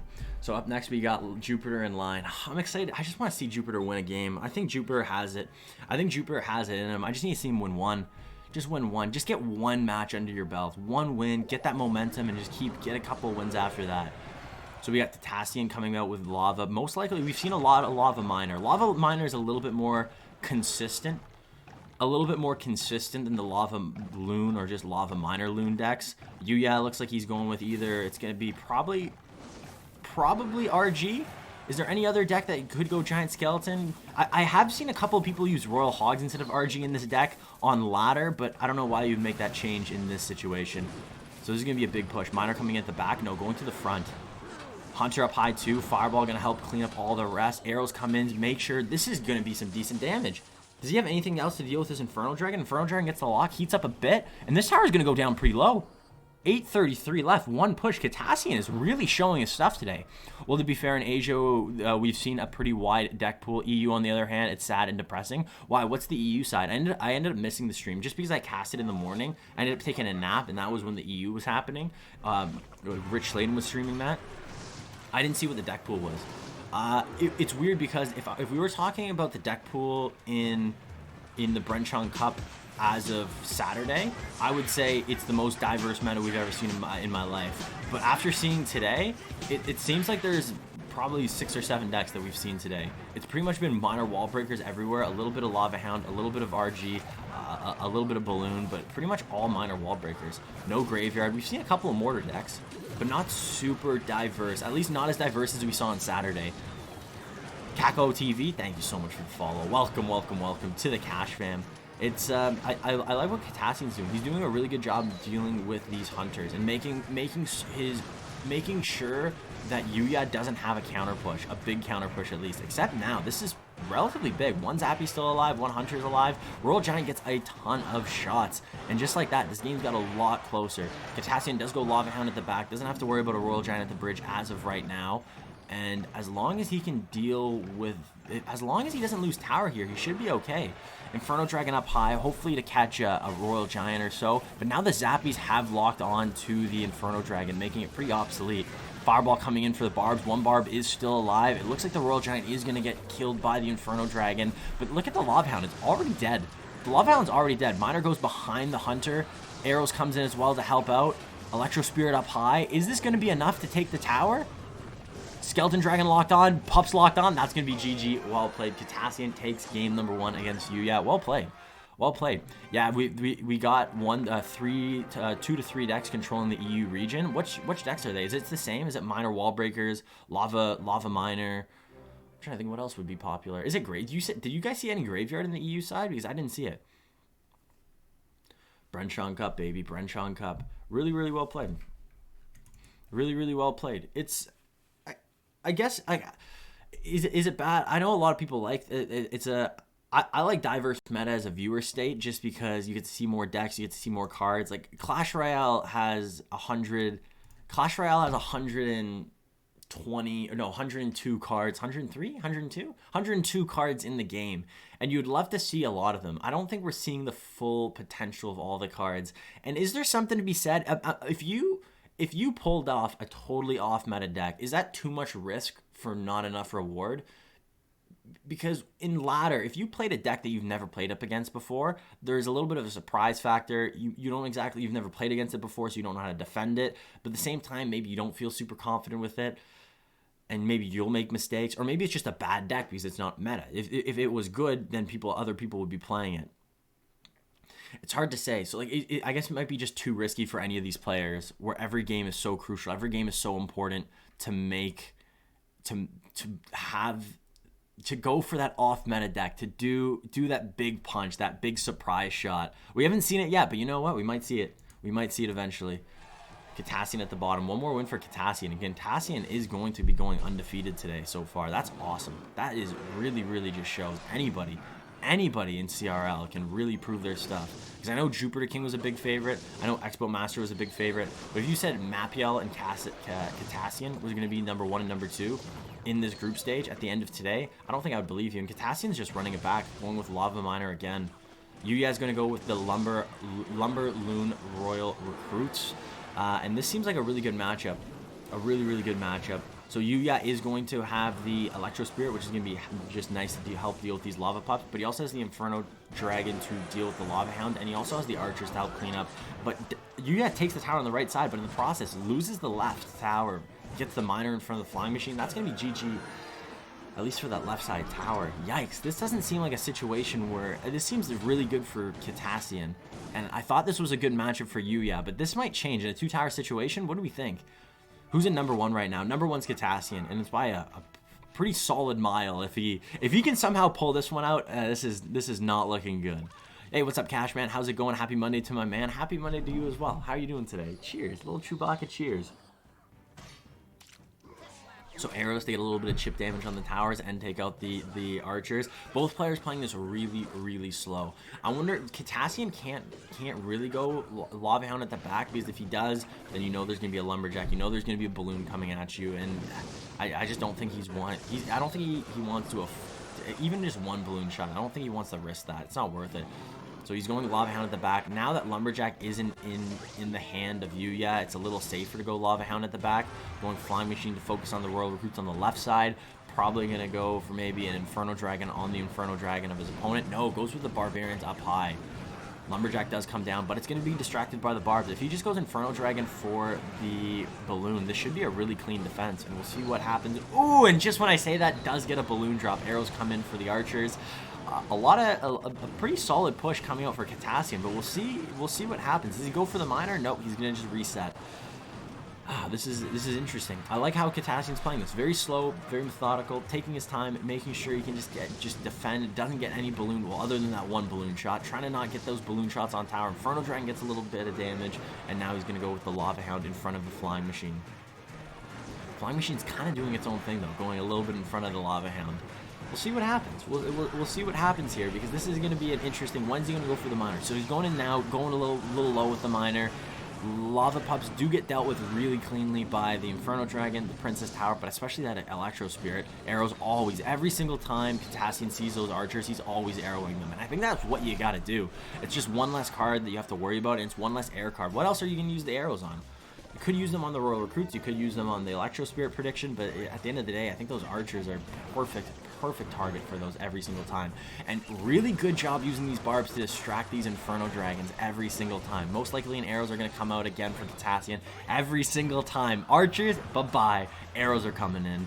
So really solid play by Kitassyan right now. 1 minute and 25 seconds left. Kitassyan does have the lead, and I don't even know if we're going to see a tower... We're going to see any of these players lose a tower in this situation. Both players are playing really defensively, playing really slow. YUYA really needs this win. He is right now 1-1, so if he loses this, he will be going 1-2 in the round, and that's A's. There's no way to stop it. He didn't get the pull in the Goblin Cage. Snowball comes in, trying to maybe beat him with the Flying Machine on tower. What, 2 more shots from Flying Machine, doesn't get it. That's GG, well played. Wouldn't have got it anyways, though. He wouldn't have got it anyways, because the Electro Spirit did reset the Flying Machine. The Flying Machine would have locked onto the Fisherman, so it wouldn't have mattered in the long term. But I can't believe Kitassyan made that. That is four minutes. That was 4 minutes of perfect Clash Royale, pretty much. Losing the right side tower, but getting the left side tower. Exactly. I think that's what you would want in that situation. An early tower trade, and then going into ×2 elixir. Playing it perfectly. Playing the barbs to distract the Inferno Dragon. Always using the arrows on the archers. And getting a little bit of value here and a little bit of value there. You didn't even have to go with his Miner a lot for those Lava Hounds. The Lava Hounds were getting chipped. A little bit of the Inferno Dragons were adding up as well. That's crazy. It's crazy how just one misplay can cost it. He choked there. If he pulled that, he would have won. Exactly. I think so too. That literally cost him the game. That's crazy. But that's just Clash Royale. That's why Clash Royale is very annoying sometimes, but also very exciting, because anything can happen. There could be a matchup where it's like, yes, he won. There's no way for him to lose. And then something happens and he loses. One misplay, all it takes. And we saw that with the Goblin Cage. It happens. It happens to the best of us. It happens to the best in the world. And we just saw it on one of the biggest stages, Bren Chong Cup 2. That's awful. That's awful. But maybe he can. This is interesting because there's two types of players. There's the emotional players, and then there's the players that can stay calm no matter what happens. If you watch some players, we don't have the webcams, which suck because I really like having the webcams. But if someone makes a misplay, you can really see their demeanor change. You can see how that misplay gets to them. I'm definitely one of those players. So we don't know exactly what's in Kitassyan's head right now. Is Kitassyan feeling good? Is he feeling bad? Is he frustrated with that misplay? Because, like you said, Nalim, that literally costed him the game, and a game that he was playing really, really well. So as long as he doesn't get tilted from that he doesn't bring that error, the emotions, that frustration into this game, hopefully he'll be fine. He played that really, really well. So all he has to do is do the exact same thing, but just not make that one misplay. Haven't caught a cast stream in a while. Hope you've been well. Yo, Wolfman, how have you been, man? What's up? Good morning. Velkomen, how's it going? Welcome to the Bren Chong Cup 2. Asia side, Group B. It's been a lot of quality Clash Royale and a lot of minor wall breakers, and I don't think we're going to see that, though. I don't think we're going to see minor wall breakers right now. I'm going to predict that Electro Golem or Electro Giant could be a thing. Electro Giant could be a play. We've seen a lot of Electro Giant and other beatdown decks, other heavier decks that you would want to wait till ×2 Elixir to start playing your units. Without Royal Recruits, most likely Lumberloon isn't going to be a thing. I could see potentially a Lava Hound running it back. I don't know. Yeah, whenever I feel like, and I see it a lot in CRL, is when you lose with a deck that you think you should have won, a lot of times people run it back. We saw that happen a lot on Saturday in Group A, where like Elsiop would lose with a deck where he feels like he should have won, and a lot of times they'll just run it back. That's a bad situation because YUYA could just switch decks to hard counter the deck you just played, but we'll see what happens here. Kitassyan playing Lava Miner, the exact same deck, is not ridiculous, and YUYA maybe going with the Electro Golem or the Electro Giant. So P.E.K.K.A coming out from Kitassyan. There's no way you use Bridge Spam, please. I just don't think Bridge Spam's the way, unless... So we are seeing Electro Giant. Wow, what a good call. Electro Giant coming out for YUYA, and it looks like we got Kitassyan using... Is this...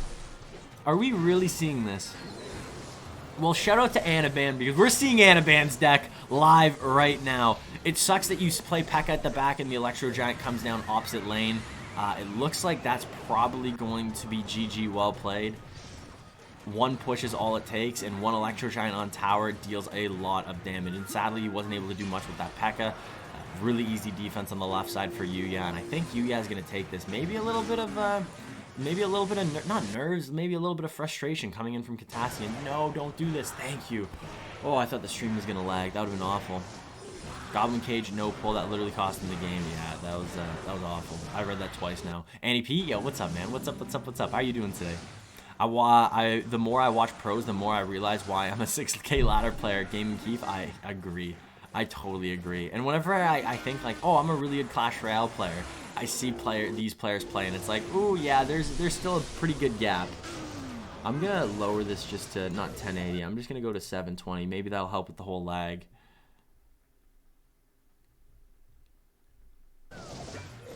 Maybe this will help with the lag a little bit. Oh, gosh, come on. Don't do this. Please don't do this. Group A was perfect. No. Sam G, what's up? How's it going? Happy Monday. Happy Monday. You missed a lot of quality Clash Royale, but also a lot of quality lag. A lot of quality lag coming on the stream. Having to use freeze on defense, that's not going to be enough. That's going to be GG well played. There's no way he can potentially stop this. Only 3 elixir in the hand. That's going to be GG well played for YUYA. And hopefully this Wi-Fi issue gets resolved before the next game starts. I hope. Lightning comes in. That's going to be GG well played. YUYA gives Kitassyan his first loss of the day and the first loss of his Bren Chong Cup, I guess, career. Not career. What's a word I'm looking for right now? Endeavor? His Bren Chong Cup endeavor. I don't even know if that word works there. This is very annoying. Please, no. Come on. Like, even if I like message Bren Chong Cup and I was like, hey, my feed's laggy, I don't even know if there's anything they can do.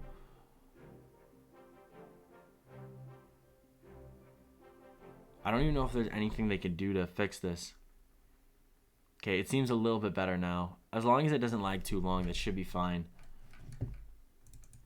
So this next match is going to be really, really good. This is where we're going to... Oh, I can see it on the side. It's lagging. Uh-oh, this is not good. This is not the match I wanted to see. I do not want to see any lag in this next match because we got JupiterKing, we got Line going head-to-head. Both these players haven't had the start they wanted in the Bren Chong Cup. Definitely JupiterKing. He's been struggling a little bit. But both these players are really, really good. Some of the best players, not only in Asia, but in just Clash Royale community in general. And whoever wins this game is most likely going to continue winning, continuing their domination, and most likely will, I'm hoping we'll see one of these two players in the next round of the Bren Chong Cup. JupiterKing is 0-2 right now, while Line is 1-1. So Line is in a little bit better situation, but this is a really important match, and I really got to emphasize how important this is. There's only minimal matches. You play 7 games in this round robin. You only play 7. And if you go 0-3 to start, your Bren Chong Cup is done. I think it's safe to say your Bren Chong Cup is done. Your run is done. You're going to have to wait for the Bren Chong Cup 3. The 80,000. No, I don't know how much that. I don't even know if there's going to be a Bren Chong Cup 3. But you're going to have to wait for your next chance. And I don't think you would want that to be the situation. If you're JupiterKing, where there was such high expectations on you, a lot of people want to see you compete in not only in the Asia bracket, elimination bracket, but also the world bracket. People want to see you play. You've put in the work. Well, let's see the work now. So JupiterKing going Ice Spirit at the bridge. Is JupiterKing going to be playing Xbow? No, it's going to be some type of cycle deck. It could be, maybe... I actually don't know. It could be a deck where Ice Spirit, it's usually like Electro Spirit. So it is going to be that. It's going to be RG. It's going to be Fisherman, Hunter, RG, Cycle. And instead of the Electro Spirit, which we saw a lot of people use recently, it's going to be the Ice Spirit. And I think that's going to be fine. I think the Ice Spirit is just a really solid cycle card. And this deck is... Oh, no. Oh, my gosh. It's RG versus Xbow. What a call. What a call, Jack. Yeah, it is going to be Xbow coming up for the top for Line. So this has to be a decent matchup for Line. This has to be, or not, or JupiterKing. Having the RG and having such a quick cycle with this RG deck, most likely he has a big spell of Fireball. And he has Hunter as well, but he's probably not going to play the Hunter much in this matchup. He's just going to cycle, get to his logs, get a little bit of spell value, and hopefully get a Royal Giant on tower. And Line is most likely never going to go with an Xbow on offense unless he has to, if he's behind.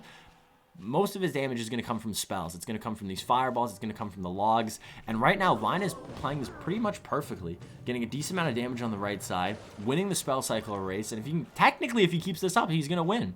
Is the gameplay blurry for only me? No, it is. It's blurry for. My clean feed isn't working as well. I'm going to try to get to 720. How's that?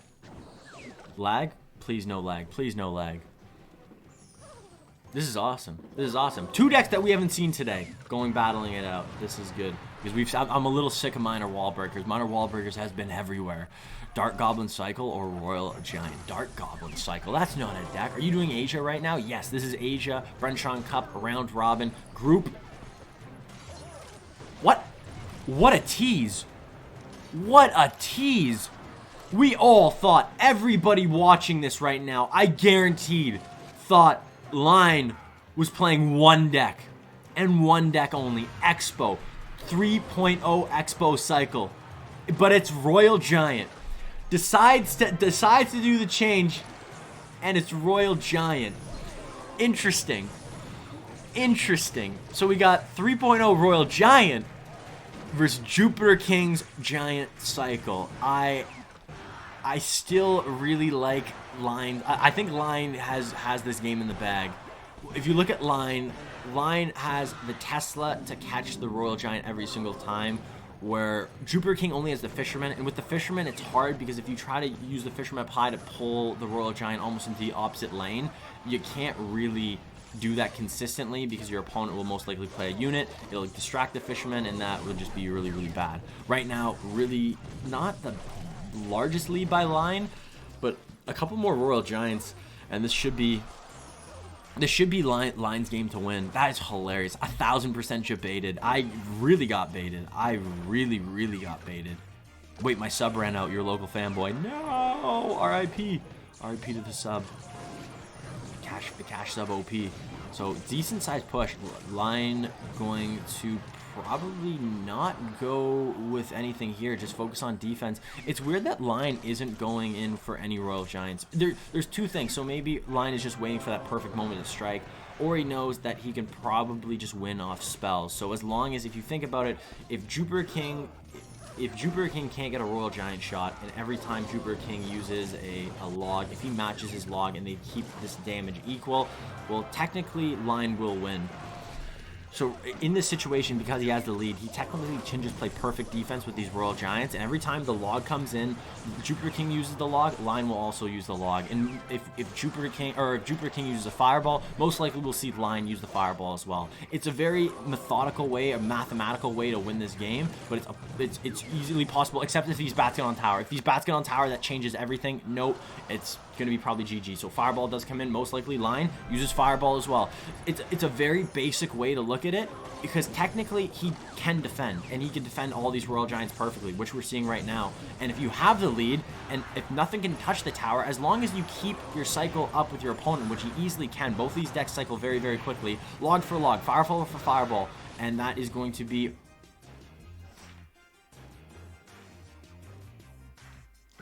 We just saw a robbery. We just saw a robbery. JupiterKing. Fireball last second.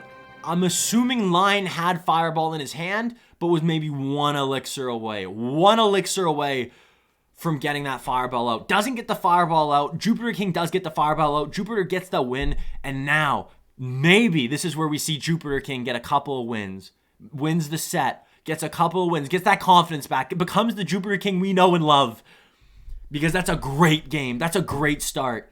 And if we want to see JupiterKing be the JupiterKing we want, it all starts with something. And I think it's just started. I'm watching without sound on in Cash's face, and he's talking. As he's talking is amazing. It's just me it's just expressions. Just me and my crazy expressions. That was an absolute robbery. An absolute robbery. And I love that. I know a lot of people could look at that game and be like, wow, that game was boring. That game was this, the game was that.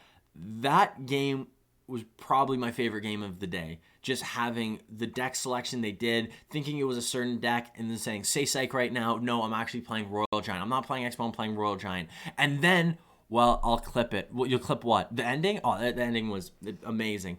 And then, theoretically, I don't know what the cycle was. What was the cycle of JupiterKing's deck? Because I know Line's deck was 3.0. If JupiterKing was 2.9 or maybe even less, JupiterKing, if he had a little quicker of a cycle, and it was just spell. Wow, it came down to inches. And are we seeing this happen again? A lot of times, yeah, it looks like we're seeing it happen again. A lot of times when you lose a game, and you see pros do it all the time, if you lose a game and you lose it by a very small margin, a lot of pro players will just run the deck back. They'll run the deck back. We've seen that happen so many times. We've seen that happen today, and we've also seen that happen in Group A as well. That is, Wait. We just got debated again. Line has Ice Golem. That means it's either going to be Royal Giant Ice Golem, but most likely, this has to be Xbow, right? This has to be Xbow. This has to be Xbow. JupiterKing running the Royal Hogs Mega Knight deck. This deck has had a lot of success today. I don't think this deck is lost. A lot of actually, it's lost a couple of times to Earthquake, Hog EQ. But this deck is really, really good. And let's see what spell JupiterKing is running, because if it's Earthquake, this seems like the biggest hard counter I've ever seen in my life. If it's Fireball, it's going to be a little bit interesting. Pretty good matchup for Xbow, I think. It depends. If JupiterKing has Xbow, or as Earthquake, JupiterKing wins. What are the odds that JupiterKing is running Earthquake? SamG with Stonk's way to get Cash's attention. I feel like he read my message. Wave if you did. I read it. I wave if you did. I read it. I read it. I read the message. 70%? 70% if it's Earthquake? 70% chance it is Earthquake, or 70% matchup with Earthquake? What? It is Royal Giant. So what Lion did was realize, okay, well, I got outcycled last game. So let's make my cycle a little bit quicker. Let's change the Knight. Let's put in the Ice Skull, and let's see what happens. So this changes everything. So now you'd want Fireball, which luckily JupiterKing has. So now Earthquake is... Actually, Earthquake still would have been really, really good. It looks like he's going for the King Tower activation, but that's not it. He did not pull. He had to play the Archers one tile to the left, so the Mega Knight would have went right for that King Tower. But he didn't play the Archers exactly where he wants to. Maybe he didn't go for the King Tower activation. Maybe he was just trying to distract the Mega Knight. Maybe he wasn't even going to be able to get them. It didn't look like the Mega Knight was going to get the hit anyways. But still, definitely a potential to activate King Tower with the Mega Knight. It looks like it's not going to happen in this game just because the game's gone along a little too late. Fireball for the Archers. I think that's a really, really good play. Zappies are in front of the Mega Knight. I don't think it'll happen to be that impactful. But right now, we're just seeing Lion do exactly what he did last game, and that is defend, defend, defend, defend. Everybody knows the best offense is a good defense. And I think Lion has that tattooed on his belly because he has been just defending, defending, defending. We've seen a lot of his decks be very defensive-centric decks. And right now, this is going to be a big push. Fireball comes in for the Archers, getting that value on the Archers and also on that tower. I like it a lot. The Royal Hog on the left does not get a hit. Mega Knight will not get a hit. Electro Spirit might get a jump on tower, but it doesn't look like it. Ice Golem comes down on defense. So resetting, JupiterKing, Mega Knight at the back. So JupiterKing has to figure out a way to get through. He has to figure out a way. And maybe it's going to be in triple elixir where you can get more units down, more flying machines down. But I really don't know. Fisherman's not going to do much in this matchup. Fisherman's going to pull the Ice Golem, but the Mega Knight, I don't know. It's how do you break through if you're JupiterKing? I got to figure something out. Yo, Jack, thank you so much for the follow, by the way. Welcome to the Kashman. Happy Monday. So, Royal Giant is coming in. Probably going to get at least one shot. Zappies are going to stun it. One shot does come in.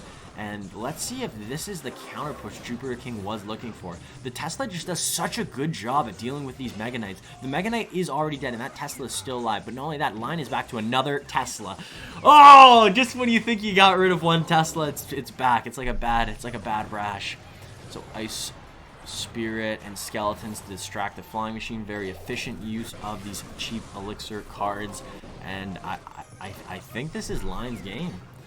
I think this is exactly what Lion wants. Maybe Earthquake would have been really good in this matchup. Just having the Earthquake to deal with these Teslas that seem to be really annoying JupiterKing right now. So Royal Hog's coming in, trying to force something, but having two Teslas up, having the quick cycle, probably going to be able to get to another Tesla. It doesn't matter though, but the Royal Hogs are dead. Does get to another Tesla. Fireball comes in, Spell Cycle is coming in, but it looks like JupiterKing is behind in the spell cycle. He only has one spell that can be even able to hit the tower, and it's also a quicker cycle for Lion. So this is going to be GG, well played. Both players are yeeting their fireballs, but one player is victorious, and it's the opposite of what we saw yet in the last game, and it is Lion. So now we're going to the third and final game. Wow, this is awesome.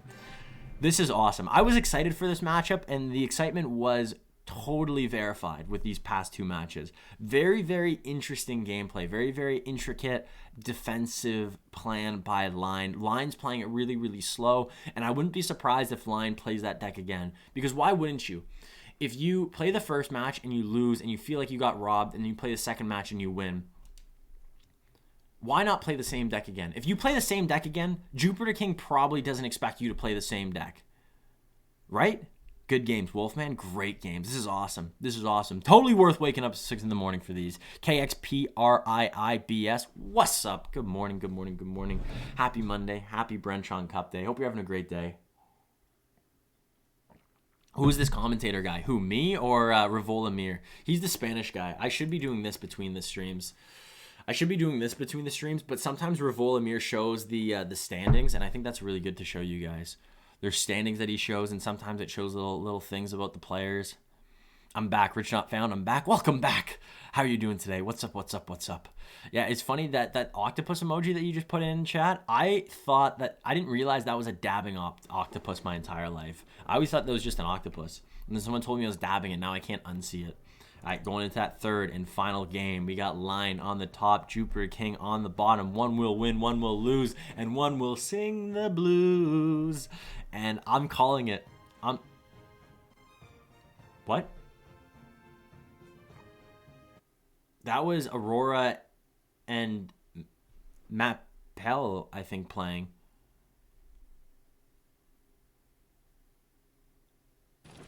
Oh, thank gosh. I thought maybe one got banned or something. I thought maybe one got disqualified. That would have been the saddest day of my life if we weren't able to see Game 3 of Line and JupiterKing. JupiterKing rocking Electro Giant. We have seen this deck all the time. And not only that, this deck from Line as well. Minor Wall Breakers. Last 2 cards are going to be Fireball and Bats for Line. And the last 4 cards for JupiterKing are Tornado. It is Electro Giant. It is Lightning. And it is Barbarrel. Yeah, Barbarrel. So we've seen this matchup a couple of times. In my mind, when I look at this matchup, it seems good for the Electro Giant player. It seems really good for the Electro Giant player.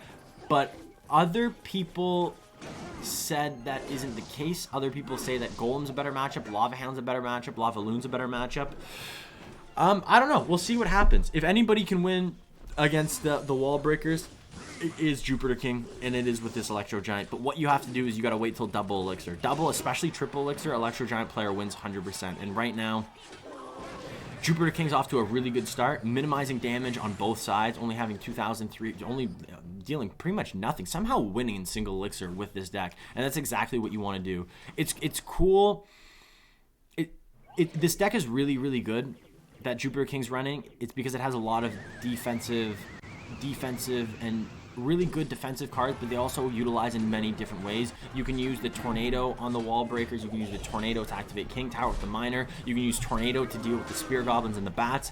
You can use the Cage, which he's probably going to use right now for the Wall Breakers. No, goes for the Baby Dragon instead. Really well played Baby Dragon too. You got to play the Baby Dragon really early. So Goblin Cage is going to be used to distract the Knight, take out all of the Spear Goblins. Miner at the back. Dark Prince picks up that Miner. He has to pick up this Hunter though. This Hunter deals a lot of damage.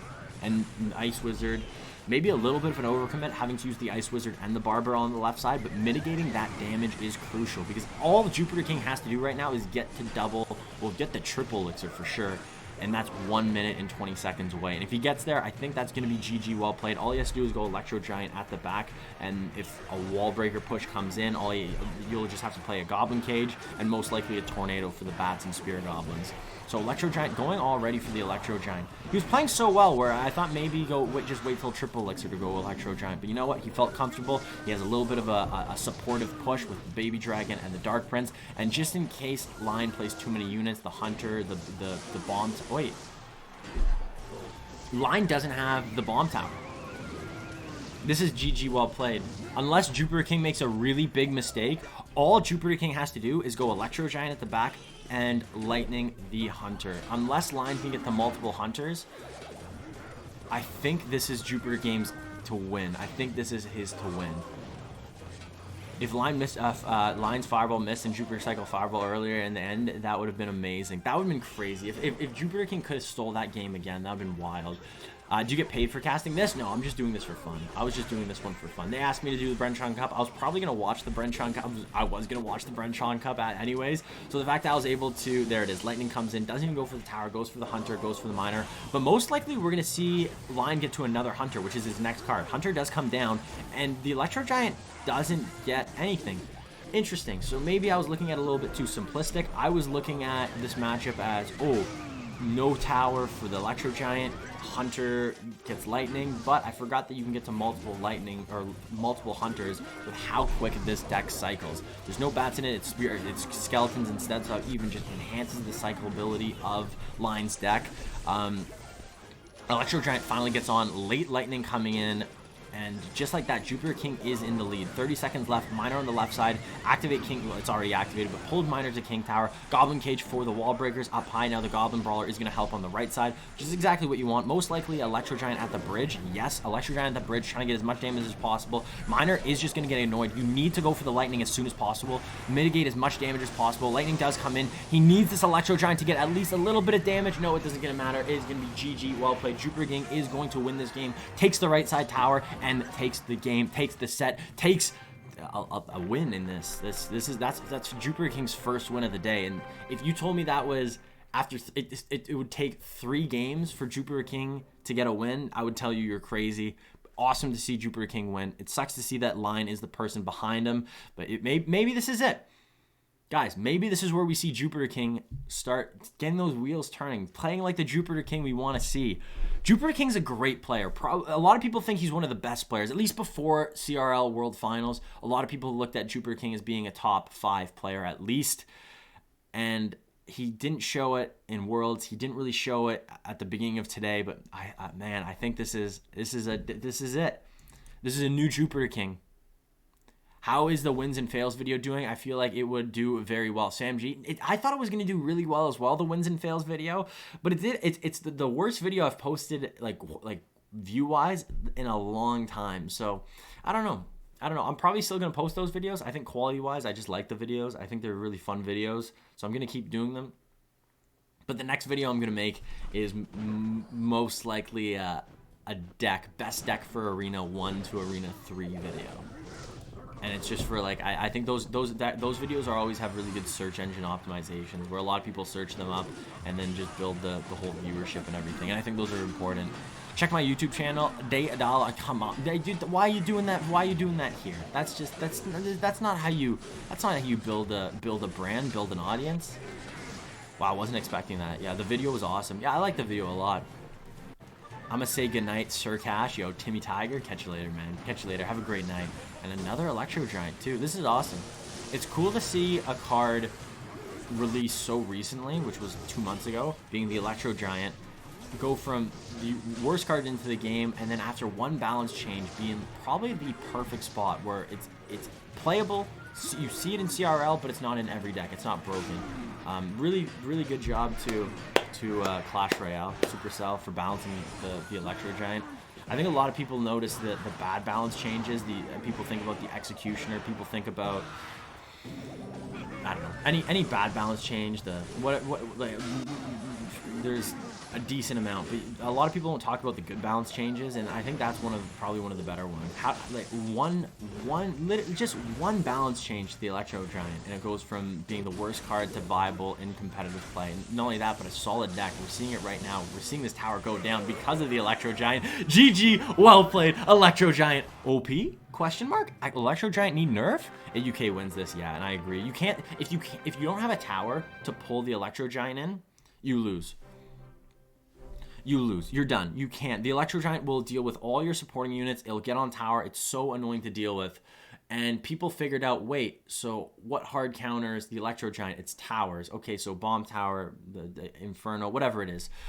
Okay, so what do we do to stop that? Well, the best card is, a lot of people thought about Earthquake, and Earthquake does work really, really well, but Lightning worked a little bit better, being able to deal with the hunters and the towers and deal a little bit of damage on tower, or deal with just any other unit supporting. People realized that, okay, so Lightning, Electro Giant go really well together, but that's really expensive, really, really expensive. But that also is very similar, an 8 elixir card with Lightning in it. Where does that sound familiar? Oh yeah, it's Golem. Golem is the exact same formation. So let's just take a Golem deck. Let's take a Golem deck, but let's prioritize on defense. We can get rid of the Night Witch because Night Witch Golem, very good pairing. Night Witch and Electro Giant, not as good of a pairing. So let's get rid of the Night Witch. Let's throw in another defensive card. Let's throw in either the Baby Dragon, or let's throw in the Dark Prince, the Goblin Cage, whatever it is. And let's just have a really solid defensive deck. Wait till double elixir, wait till triple elixir. Let's get that Electro Giant down. Let's get that Lightning down, and let's win games. And that's what people did with. That's what people are doing with the Electro Giant. And it's really good. Cash killing the SEO game. I am not killing the SOE game. I used to get really good search engine optimization on YouTube, or like I used to be really good in that. But recently, I've been really sucking. I gotta figure something out. I think E Giant's too strong. After seeing it today, T-Sun, I can agree with that. It's really good. You should do a level 1 account. I do have a level 1 account. Is that it for today? Wasn't that just one game? Wasn't that just one game? They should add a spinning wheel that you can spin each 24 hours for a random prize. Quality of life update, Shafiel. I think we're gonna get stuff like that coming this year. A lot of times in these when they were talking about 2020 for Clash Royale, and now that ladder is such a crucial part of the professional scene and to like get people involved and the community involved. But the only way you compete is if you have a max deck. I think they've brought up a lot of quality of life changes that they want to implement, where they want to make it easier for you to upgrade cards and upgrade decks and just upgrade your account so you can compete and everybody can compete in CRL. I don't know exactly what they are, but they're going to happen soon. GG's, nice stream today. Keep this going. I'm excited. Yeah, Chris, I'll be back tomorrow morning, guys. I'll be back tomorrow morning. Actually, technically, I'll be back streaming this tomorrow morning, but I'll be back in like 4 hours. I'm going to be streaming at like 2 p.m. and I'm going to be playing a little bit of ladder, keeping it chill, keeping it light. I'm going to maybe take a nap because my eyes are hurting. I don't know if that's normal, but that was good. It was a great stream today, and thank you guys all so much for showing up in the morning. Waking up at 6 a.m. is not easy, but doing it with you guys makes it a lot easier. So a little Chewbacca cheers. Thank you guys so much for keeping me company.